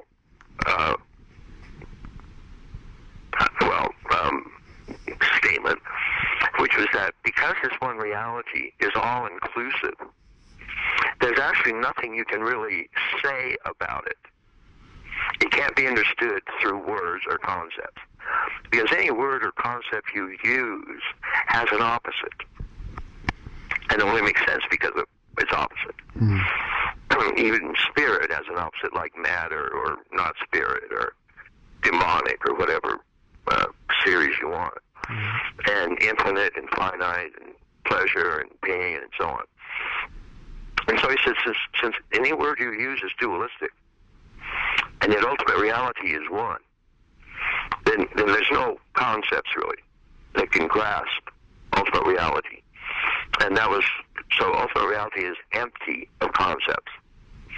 And so that emptiness became another term for Buddha nature, or ultimate reality. And the school was called the school of shunyata, or emptiness. And that was the second great turning in Buddhism. And all of the so-called Mahayana schools that don't believe in just getting off samsara and getting into nirvana, but believe in gaining nirvana and staying in samsara to help all sentient beings gain awakening. I mean, if you get your awakening and disappear into unmanifest absorption, you're no good to anybody. Right. And that was called an arhat, but that was the actual goal of Theravada, and is the actual goal of Theravada Buddhism. But the goal of Mahayana that understood that samsara and nirvana are not 2 was a bodhisattva. And the bodhisattva is one who gained enlightenment as quickly as possible to stay in the world of samsara, which now, incidentally, is just seen as ornaments of spirit. Right. to help others who are still caught in samsara, seeing it only as pain and suffering and brokenness and so on, helping them see samsara is nirvana, helping them awaken, helping them reach enlightenment. That was the second great journey.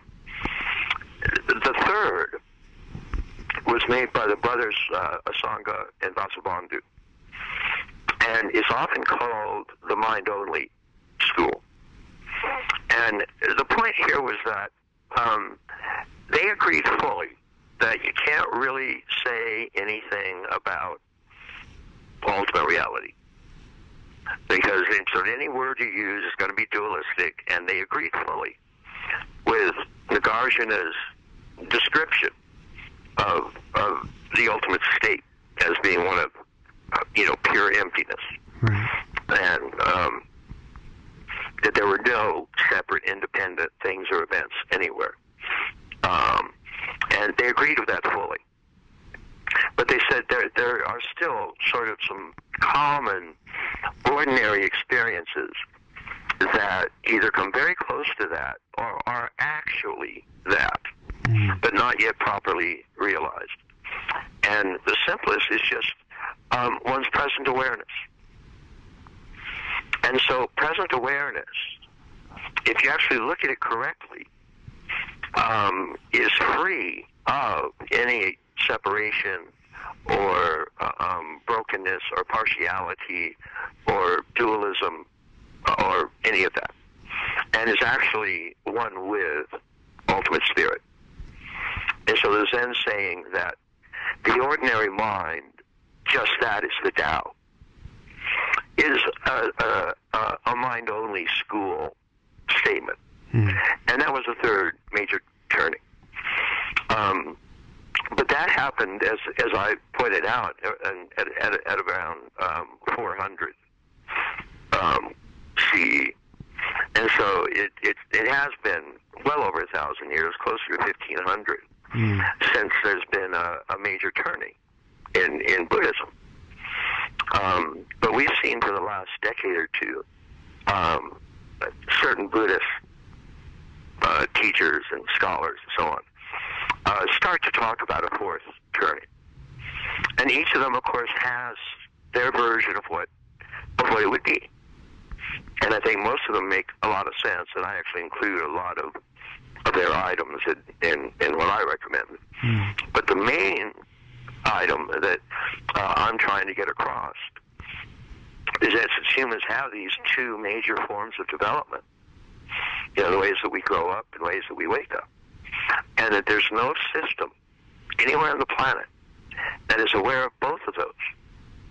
I mean, it's really, even saying it now, it's mind-boggling to me that we have these two incredibly important forms of growth and development available to us, and nobody anywhere is using both of them. I mean, it's scary. Yeah. Oh, yeah. Because we've already seen that left to their own devices, they can really leave out important stuff.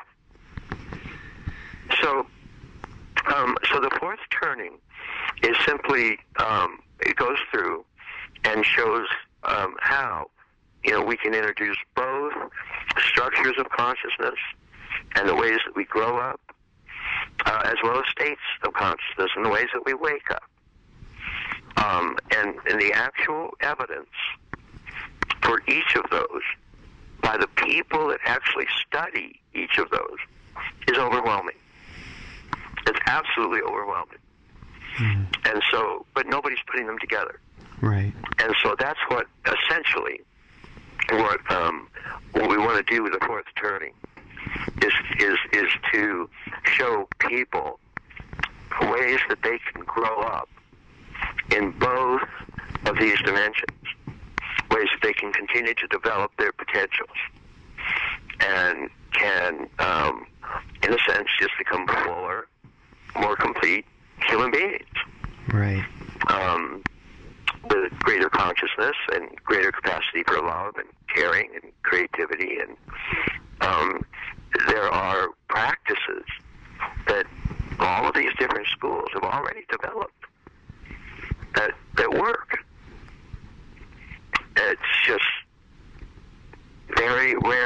are they known? And so that's what we're hoping for. And then generally, looking at religion as a whole, then there are two things that we want to do. One is on the spiritual intelligence side, on the grow-up side. We want to get Western religion unfrozen from its mythic, arrested development. And there are already many schools of Christianity that are at higher stages. It's just governing bodies of most of the religious forms, like the Vatican, are still officially at mythic. Although Vatican II did say a central, basically world-centric pronouncement when it said, astonishingly in certain ways, that essentially equivalent forms of salvation could be found in religions other than Christianity. And so that's what really separates an ethnocentric religion from a world-centric one. Ethnocentric believes that you can only gain salvation from their way. And world-centric acknowledges that there are other ways that are also, good and can be, in essence, just as spiritual.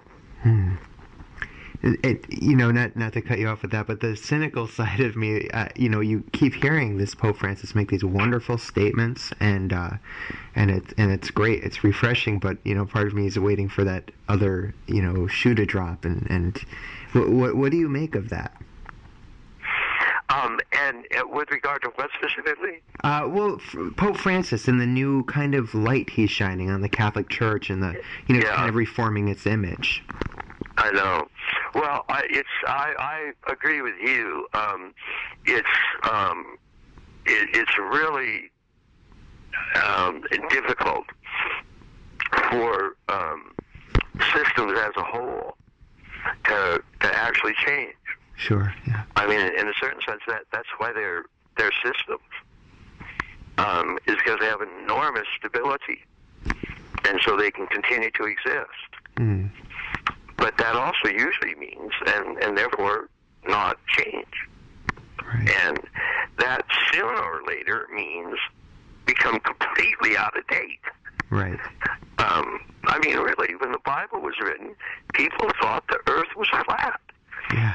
And, women were treated as just horrifying. And slavery was taken to be absolutely natural. Nobody knew there were atoms. There were no antibiotics. Life expectancy was 23 years old. It's horrifying. Yeah. That's absolute truth. And people would believe that is itself scary. So whenever I hear, that somebody's going to fix those kinds of things, I'm sort of with you. I'm kind of waiting for the other shoe to drop. But the best that can be said is that the guy is fairly encouraging. Yes. Christianity is the largest religion on the face of the planet now. Or they asked Kumar Swami why, and he said, "Oh, because historically they had armies." Well, so there's that. It takes care of that.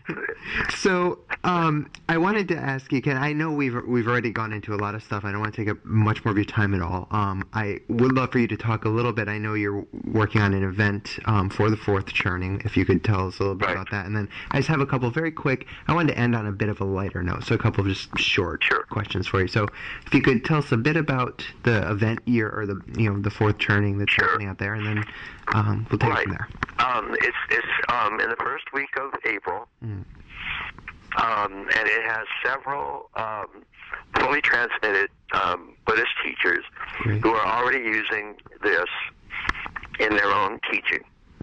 And each of them gives demonstrations on how they do it and how you can work ways that we grow up into ways that we wake up, and be aware of both of those types of growth, because things change dramatically in stage to stage in each of them, and so it's important to understand both of them. So we'll have that, and have a chance for people to practice it, and it'll be for about 2.5 days, and will be held in Denver, and people can keep an eye on the website of integrallife.com, and we'll be announcing more specifics as it becomes more detailed.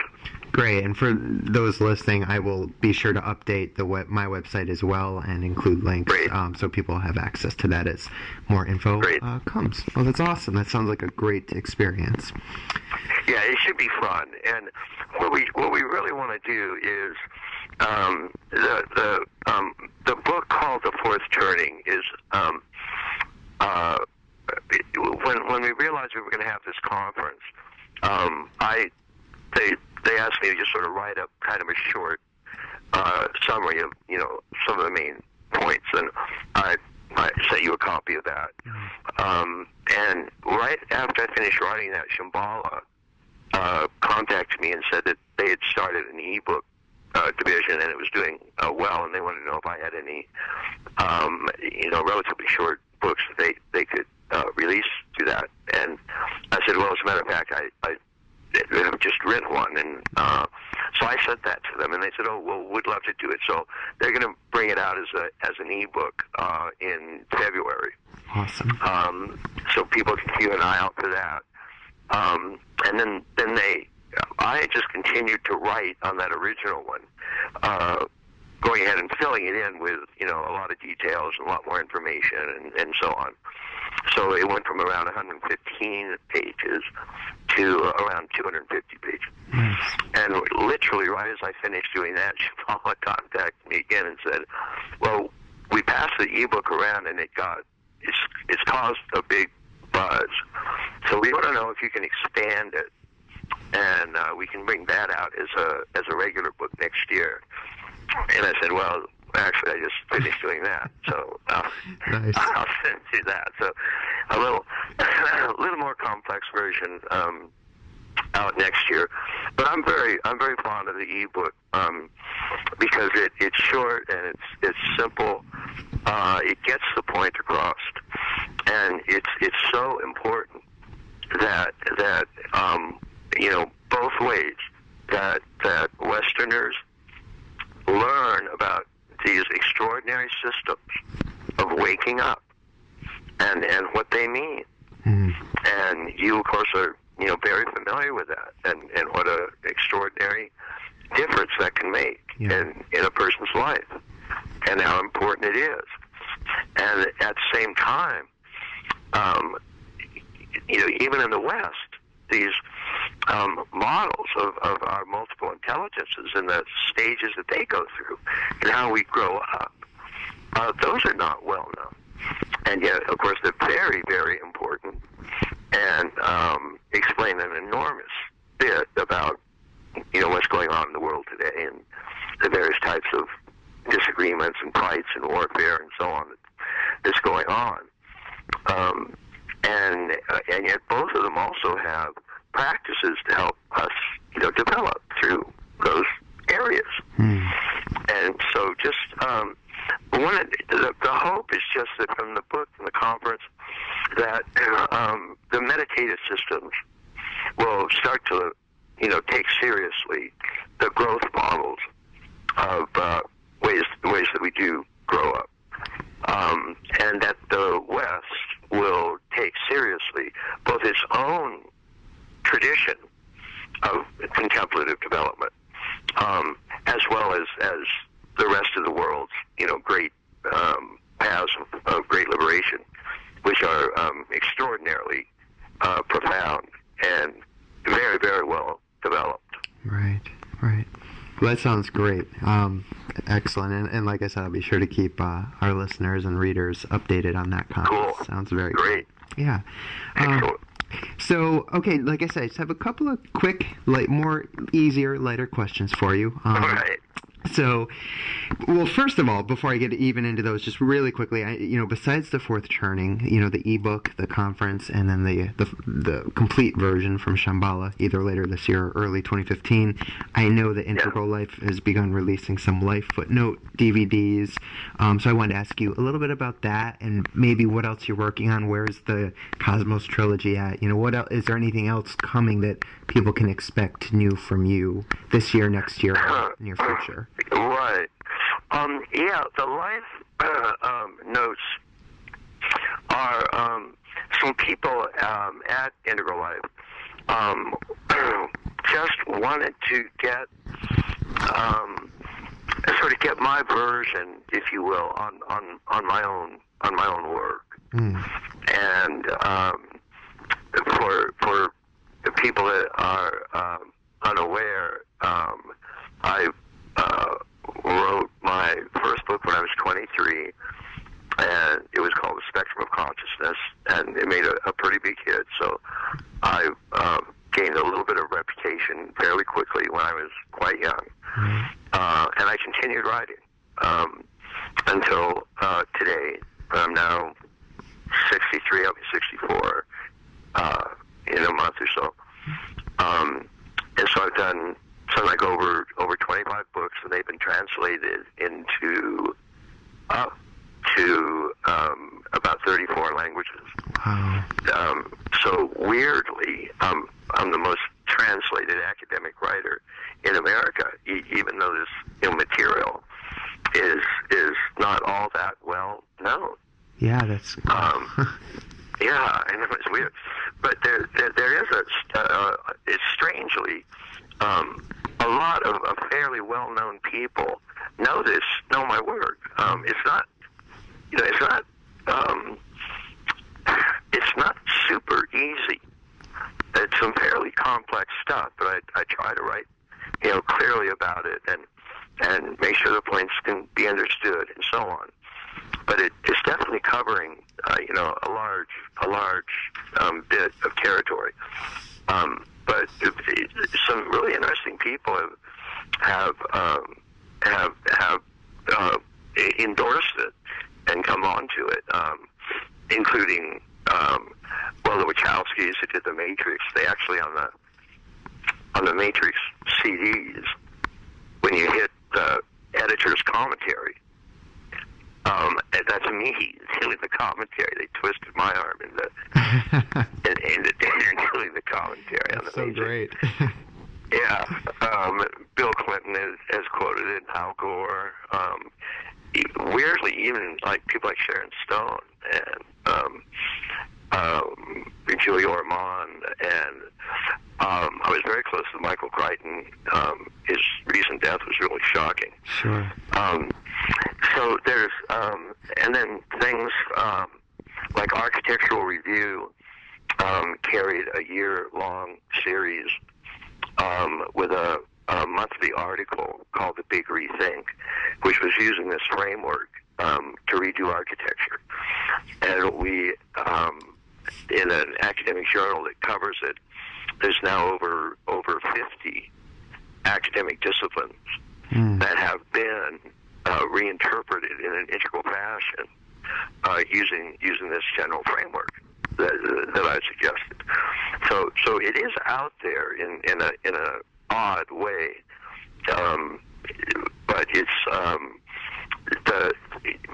it could certainly generally be well known as meditation could be well known. Right. Although it's made some powerful inroads, most of those, unfortunately, are still along the lines of, it'll give you better health or reduce blood pressure or help with diabetes and stuff like that, all of which it will. But its main point is to awaken to Godhead. And you just don't find that mentioned very often. So there's still plenty of room to get get these ideas out there a little bit more. The Cosmos trilogy that you mentioned was in sort of one of the more, I guess, important of the books that I've done is a large one called Sex, Ecology, Spirituality, which is like an 850-page monster. Yeah. But most people say it's one of the simplest books to read. For some reason, everything came out really clear in it. It's just there's a lot of it. So it's sort of like walking across, the Great Wall of China. I mean, it's fun and it's great views and all that. It just goes on a long time. But that was specifically meant to be the first of 3 volumes. Right. And that's what's called the Cosmos Trilogy. And I've actually finished volume 2, and was in the process of getting it ready for publication when the Fourth Journey interrupted things. So as I finish that now, the first thing I'll go back to is volume 2 in the Cosmos Trilogy, and it's another. And was meant to be, it's another big, long, fat, book. But I definitely tried to alternate those with, shorter and simpler and easier to understand things. Like the Integral Vision is a Title I book that is fairly simple and has a lot of diagrams. A lot of photos and pictures and stuff. Right. It's fairly straightforward. I actually love that book. That's one when people ask me, where should I start? That's one I kind of point them to because it is very user-friendly. I think so. Yeah. Yeah, great.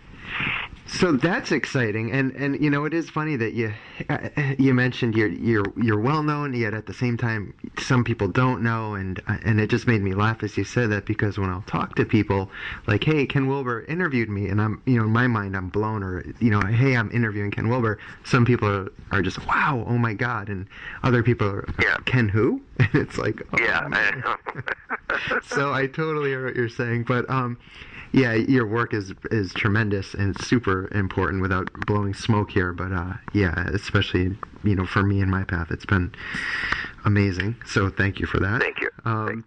So just a couple of really quick, then little fun questions here at the end. I wanted to ask you, one of your books, probably I can't say I have a favorite, but one that I really thoroughly enjoyed was One Taste, and I really loved that because it allowed us, one, to definitely still take your teachings and your experiences, but it gave us a peek inside of Ken Wilber, who you are as a person, and and the part obviously that spoke to me was when you were talking about music, and for me I'm like, oh, that's great, here's what he likes to listen to, here's what he likes to watch.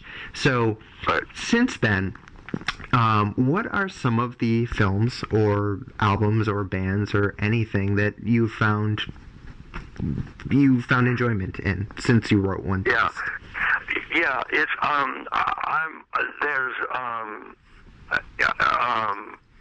I do tend to stay current with a lot of that stuff, as you could probably tell from just some of the listings I gave in One Taste, which is a pretty small selection.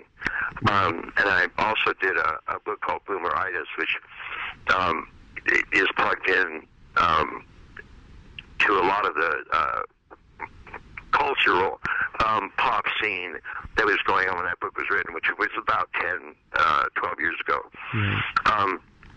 I tend to not be able to list ones that are favorites for me. And the reason is that, I sit down and I start to think, and my mind just gets overwhelmed with all of these things that I like. Sure. And it's very hard for me to then prioritize them. Right. And I know I'll leave out well over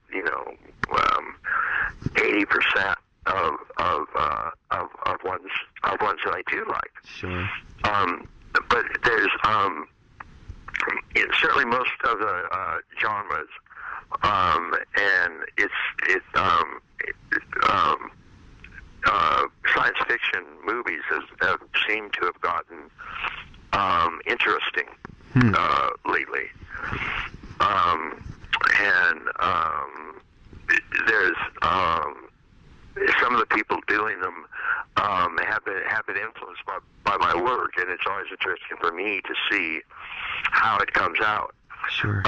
In some cases, I can't even recognize any influence, but they'll claim that it was largely influenced by a particular book or whatnot of mine, and so all I can gather is that they got the idea for their movie while they were reading one of my books, and it just sort of triggered a train of thought in them, but didn't necessarily reflect what was in the book. Right.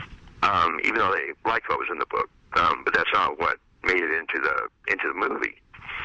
I was very surprised at the New York Review of Books in reviewing Cloud Atlas, the Wachowski's latest, because I know Lana Wachowski thinks that it's the best movie that they've done. Right.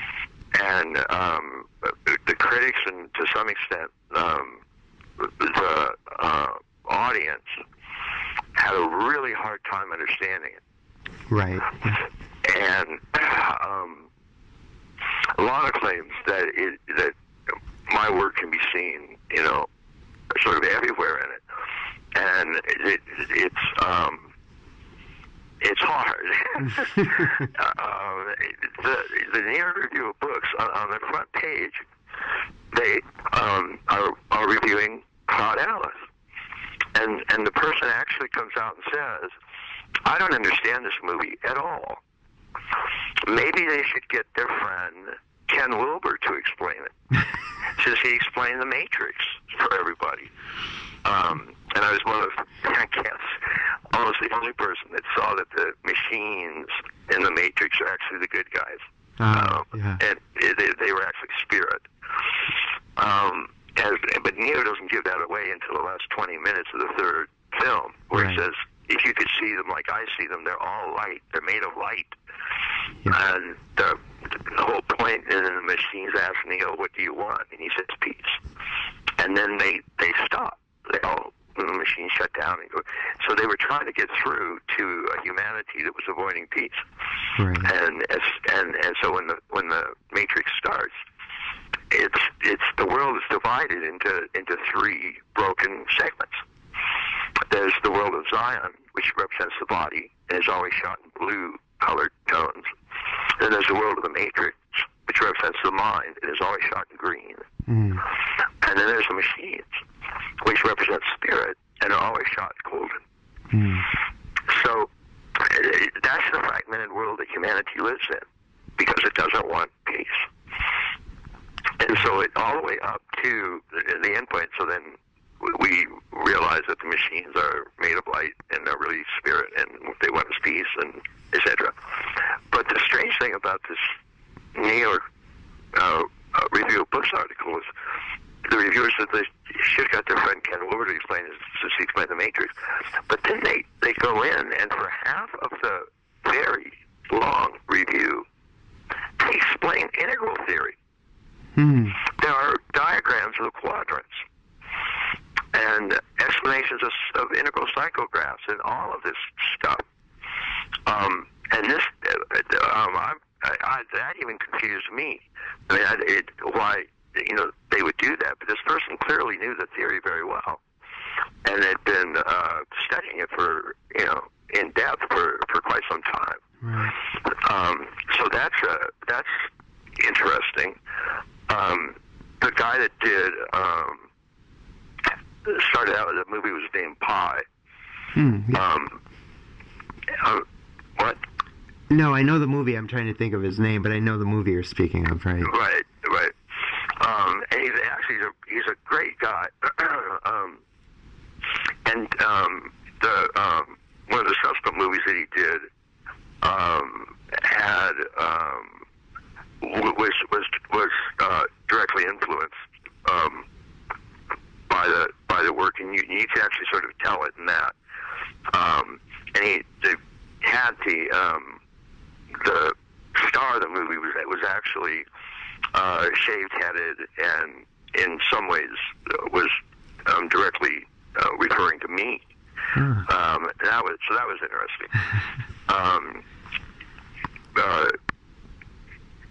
Sharon Stone, who first of all has an IQ of 147. She's very smart. Wow. And she had been, quoting like hold-ons and all this kind of stuff. And so I called her and set up some dialogues with her, and we did 3 of those. We posted on Integral Life. Julia Ormond, who's a terrific actress, but she's also really active in international politics and events. Like she had a great deal to do with getting the laws passed that allowed us to arrest Milosevic for basically genocide.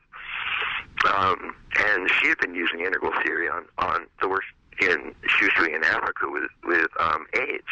Mm-hmm. So it ends up showing up in really interesting places like that, and probably a dozen bands that you find off of MTV. Right. Have mentioned it one way or another, and you can find me interviewing a lot of them on the website. Yeah. From Pearl Jam to Jimmy Eat World, any number of pretty interesting bands, actually. Yeah. So all of this has been really, it's an interesting. I mean, it certainly would be whether anybody made any reference to my work or not. It's just an odd situation. Well, you're starting to get introduced to it. Whenever somebody that you know and like, and you find out that they've read your work and they like it, then that's a really weird feeling. It's right. Yes, especially like when you write. In my case, when I share about certain vulnerable experiences, and I'll write an article for whoever, and then get emails about it. But to know that it touched and connected with someone, it's very meaningful. But like you said, it's weird. Yeah, it is. It's very. And I've been doing this almost 40 years now, and strangely, that's one of the things that hasn't worn off. It's still weird. It's very, and I love it. I mean, it's great. Not developed beyond that sort of appreciation. Sure. But I do follow the scene, and I actually have a whole type of repertoire of music that I play with different types of writing that I do. Yeah. But strangely, I almost always play music.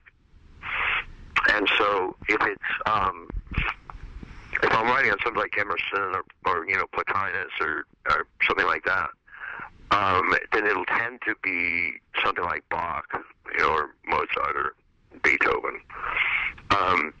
But when I write more popular pieces, and whenever I'm doing things like bibliography or footnotes or any of the things that are sort of more chore, like I'd always play pop music.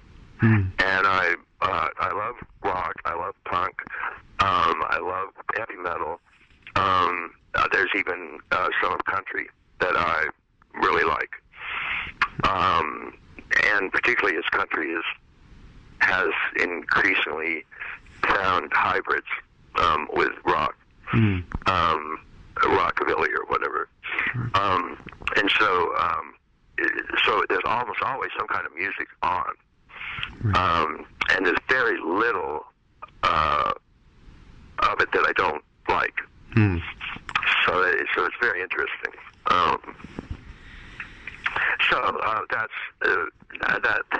That would kind of be my take on that. And that works great. And okay. I totally get it, because, I've been asked that question, maybe if I was interviewed for a band or something I was in at the time, and, hey, what are some albums you like? And then I'll get off the phone and be like, I can't believe I didn't just name, like, these 15 albums or influences. I know. Yeah, I know. get it, for sure. It's one of those driving home things, answers that you always come up with. Exactly. Well, so my last two questions, the first one's very quick. I just want to know, can we expect anything similar to One Taste, another book where we get another peek inside what's been happening with you? Or was One Taste a shot deal, do you think? Yeah. The previous one that I had done that was a sort of a look into my life was a book called Grace and Grit. Mm-hmm, right. And I think for some people it's that aren't into theory so much, it's probably their favorite book. Sure. And the reason is very simply because of the woman who's in it, and is amazing. And it's the story of my wife Trey and I, right, where we met, instantly fell in love, were married, and 10 days later discovered that she had breast cancer. Mm. And it was a very aggressive and vicious type. And the 5-year survival rate for that type of cancer was 0.0%. And she lived exactly 5 years. Sort of did everything right, got the most, out of it. But it was a very open-hearted book, and it was hard for me to write in some ways. Sure. But it was I told her I'd do it, and so I did, and I'm very glad I did. Mm.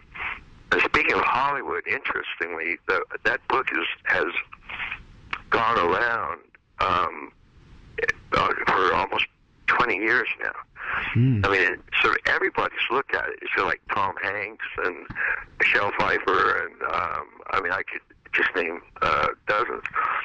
Jennifer Aniston has most recently agreed to play the role. No kidding. Yeah, and the problem is that they can't get a decent script. Mm. Because the reason the book worked, in my opinion, is that Treya left these extensive journals. Right. She wrote them almost every day. And so as I was going over the 5 years we were together, and something happened, and particularly something important or big, or she had another occurrence or some other horrible piece of news, I didn't have to interpret for the reader what she felt. I would just go to her journals and right, find a section and pull it out and quote her. So you got to hear her voice. Mm-hmm. And you got to know her as a person, and how just, utterly extraordinary she was. And people have had a really hard time capturing that structure. People don't know what to do with the journal part. Mm. And so I've seen, I think, upwards of 8 or 9 scripts, and nobody's happy with any of them, including me. Mm. But it's still, I think, like the 5th or 6th producer now still has it, and they're still working on it. Interestingly, there's a very old and very prestigious theater, live stage theater in Moscow, is now, as we speak, doing a stage version.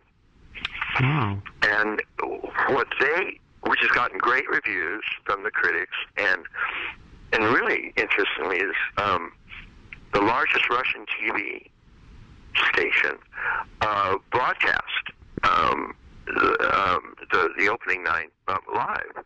Mm.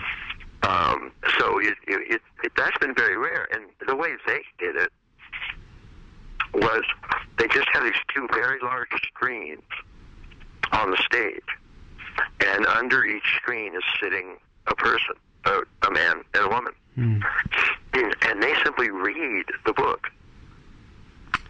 Wow. So, yeah, it was just they couldn't figure out either how to translate it to a script that worked. Right. And so they just sit there and read the parts, and strangely, it seems to work. So there was a move at HBO to adopt it as a 13-part series and do the same thing, just actually read it. Wow. 13, yeah. So that, and then I did One Taste because I don't usually keep a journal, but I just thought I would do that for 1 year as another, type of communicating.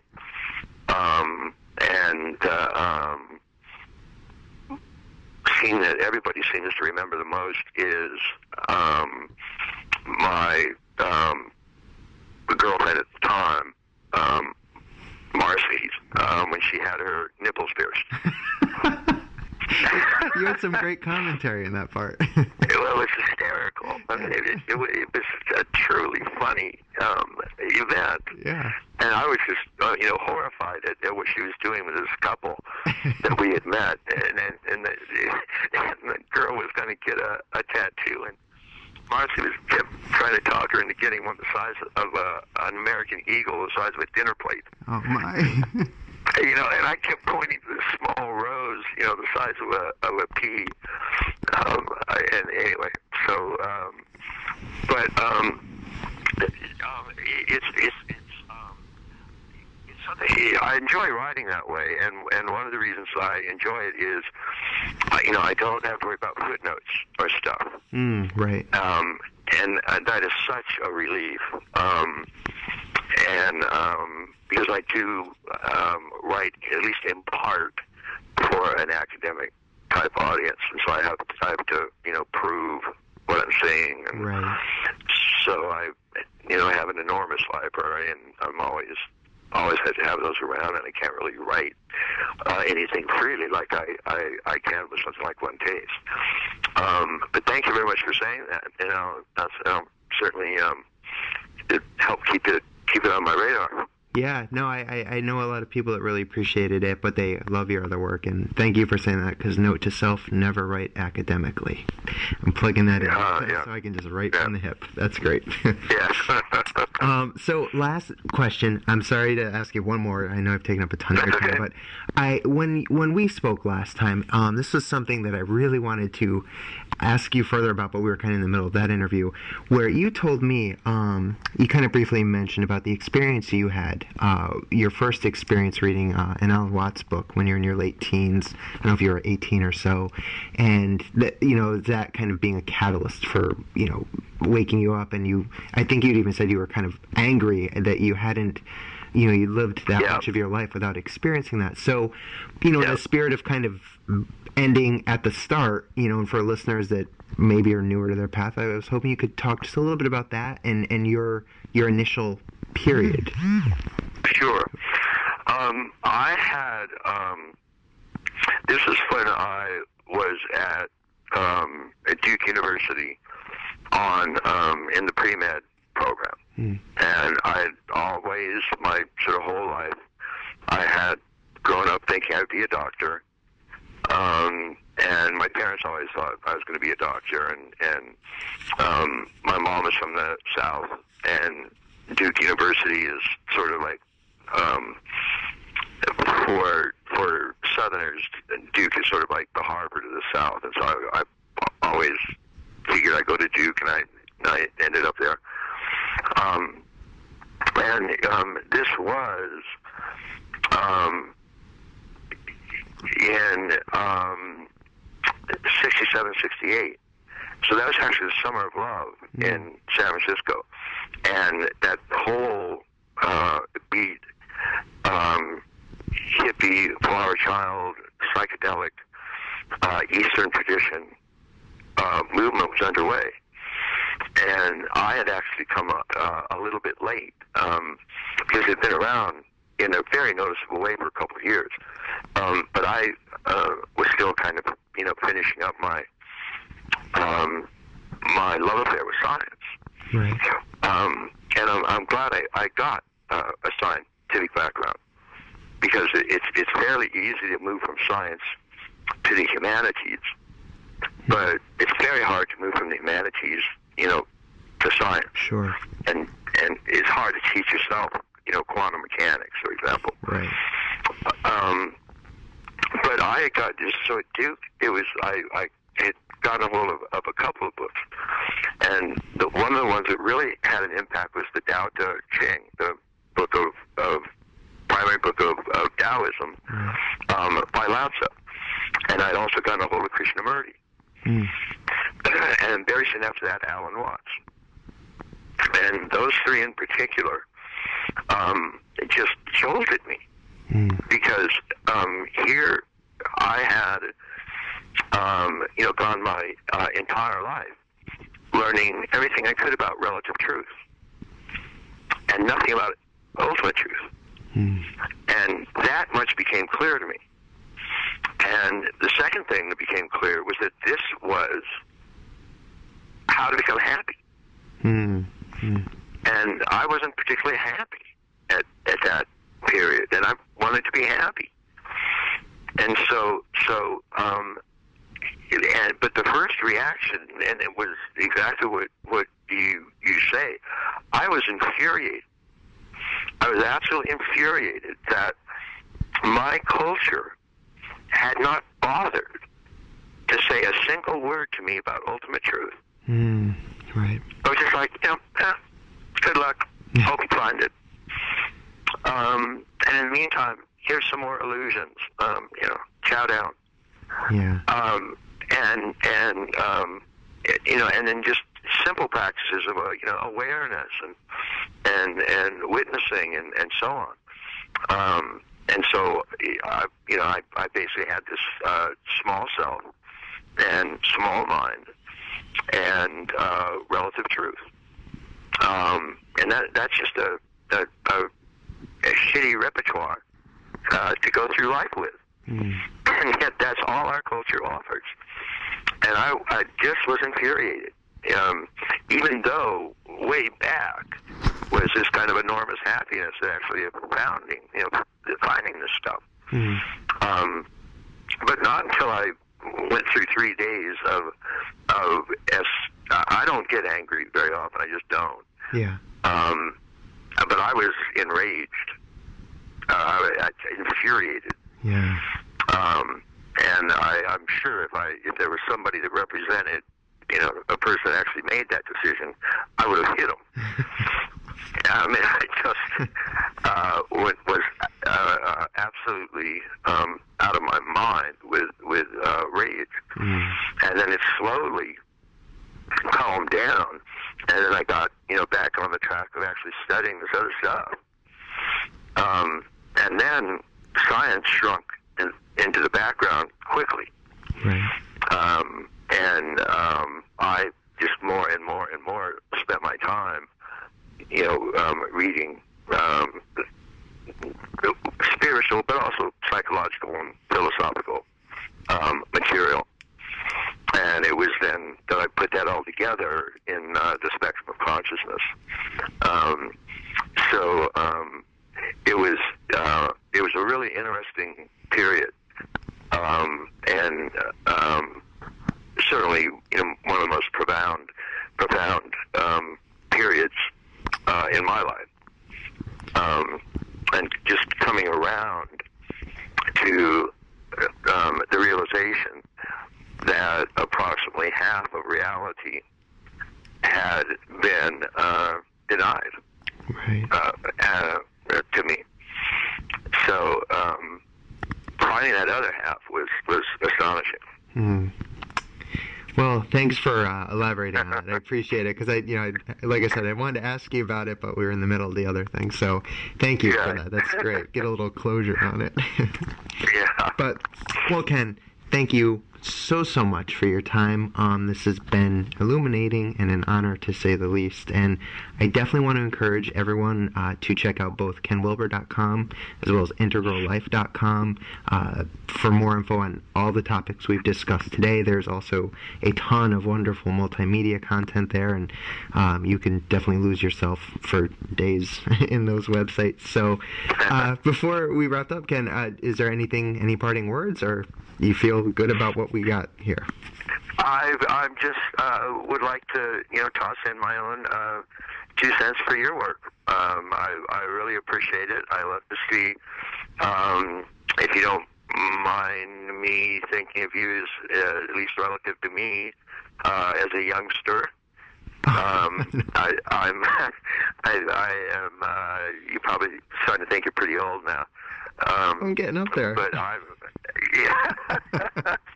I love your story. I love the honesty in your telling about your story. I love how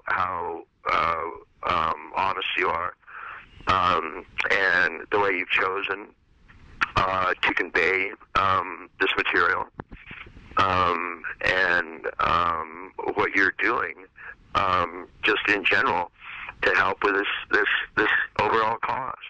Wow. I think it's terrific, and it's an approach I hope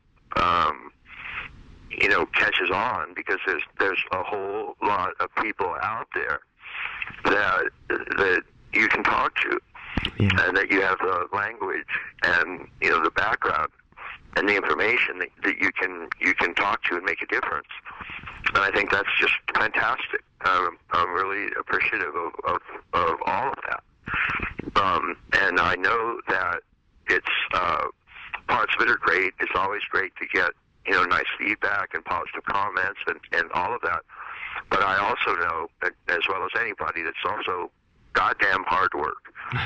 And I know what that's like. So I really appreciate what you've done. And so that'd be my last few words. And so you leave me kind of speechless. Thanks. Wow, no, thank you. That's, like I've told you, you're one of the greatest mentors in your work in my life. So to hear that, for all the ass busting that goes into what we do, it things like that make it worthwhile. So I really appreciate that sentiment very much. You got it, buddy. All right, Ken. So we will. Yeah, I'll get this up. We'll get it posted and shared with the community, and we'll keep supporting your work. Thank you so much for your time. Thanks, Al. Talk to you soon. Bye now. All right, bye.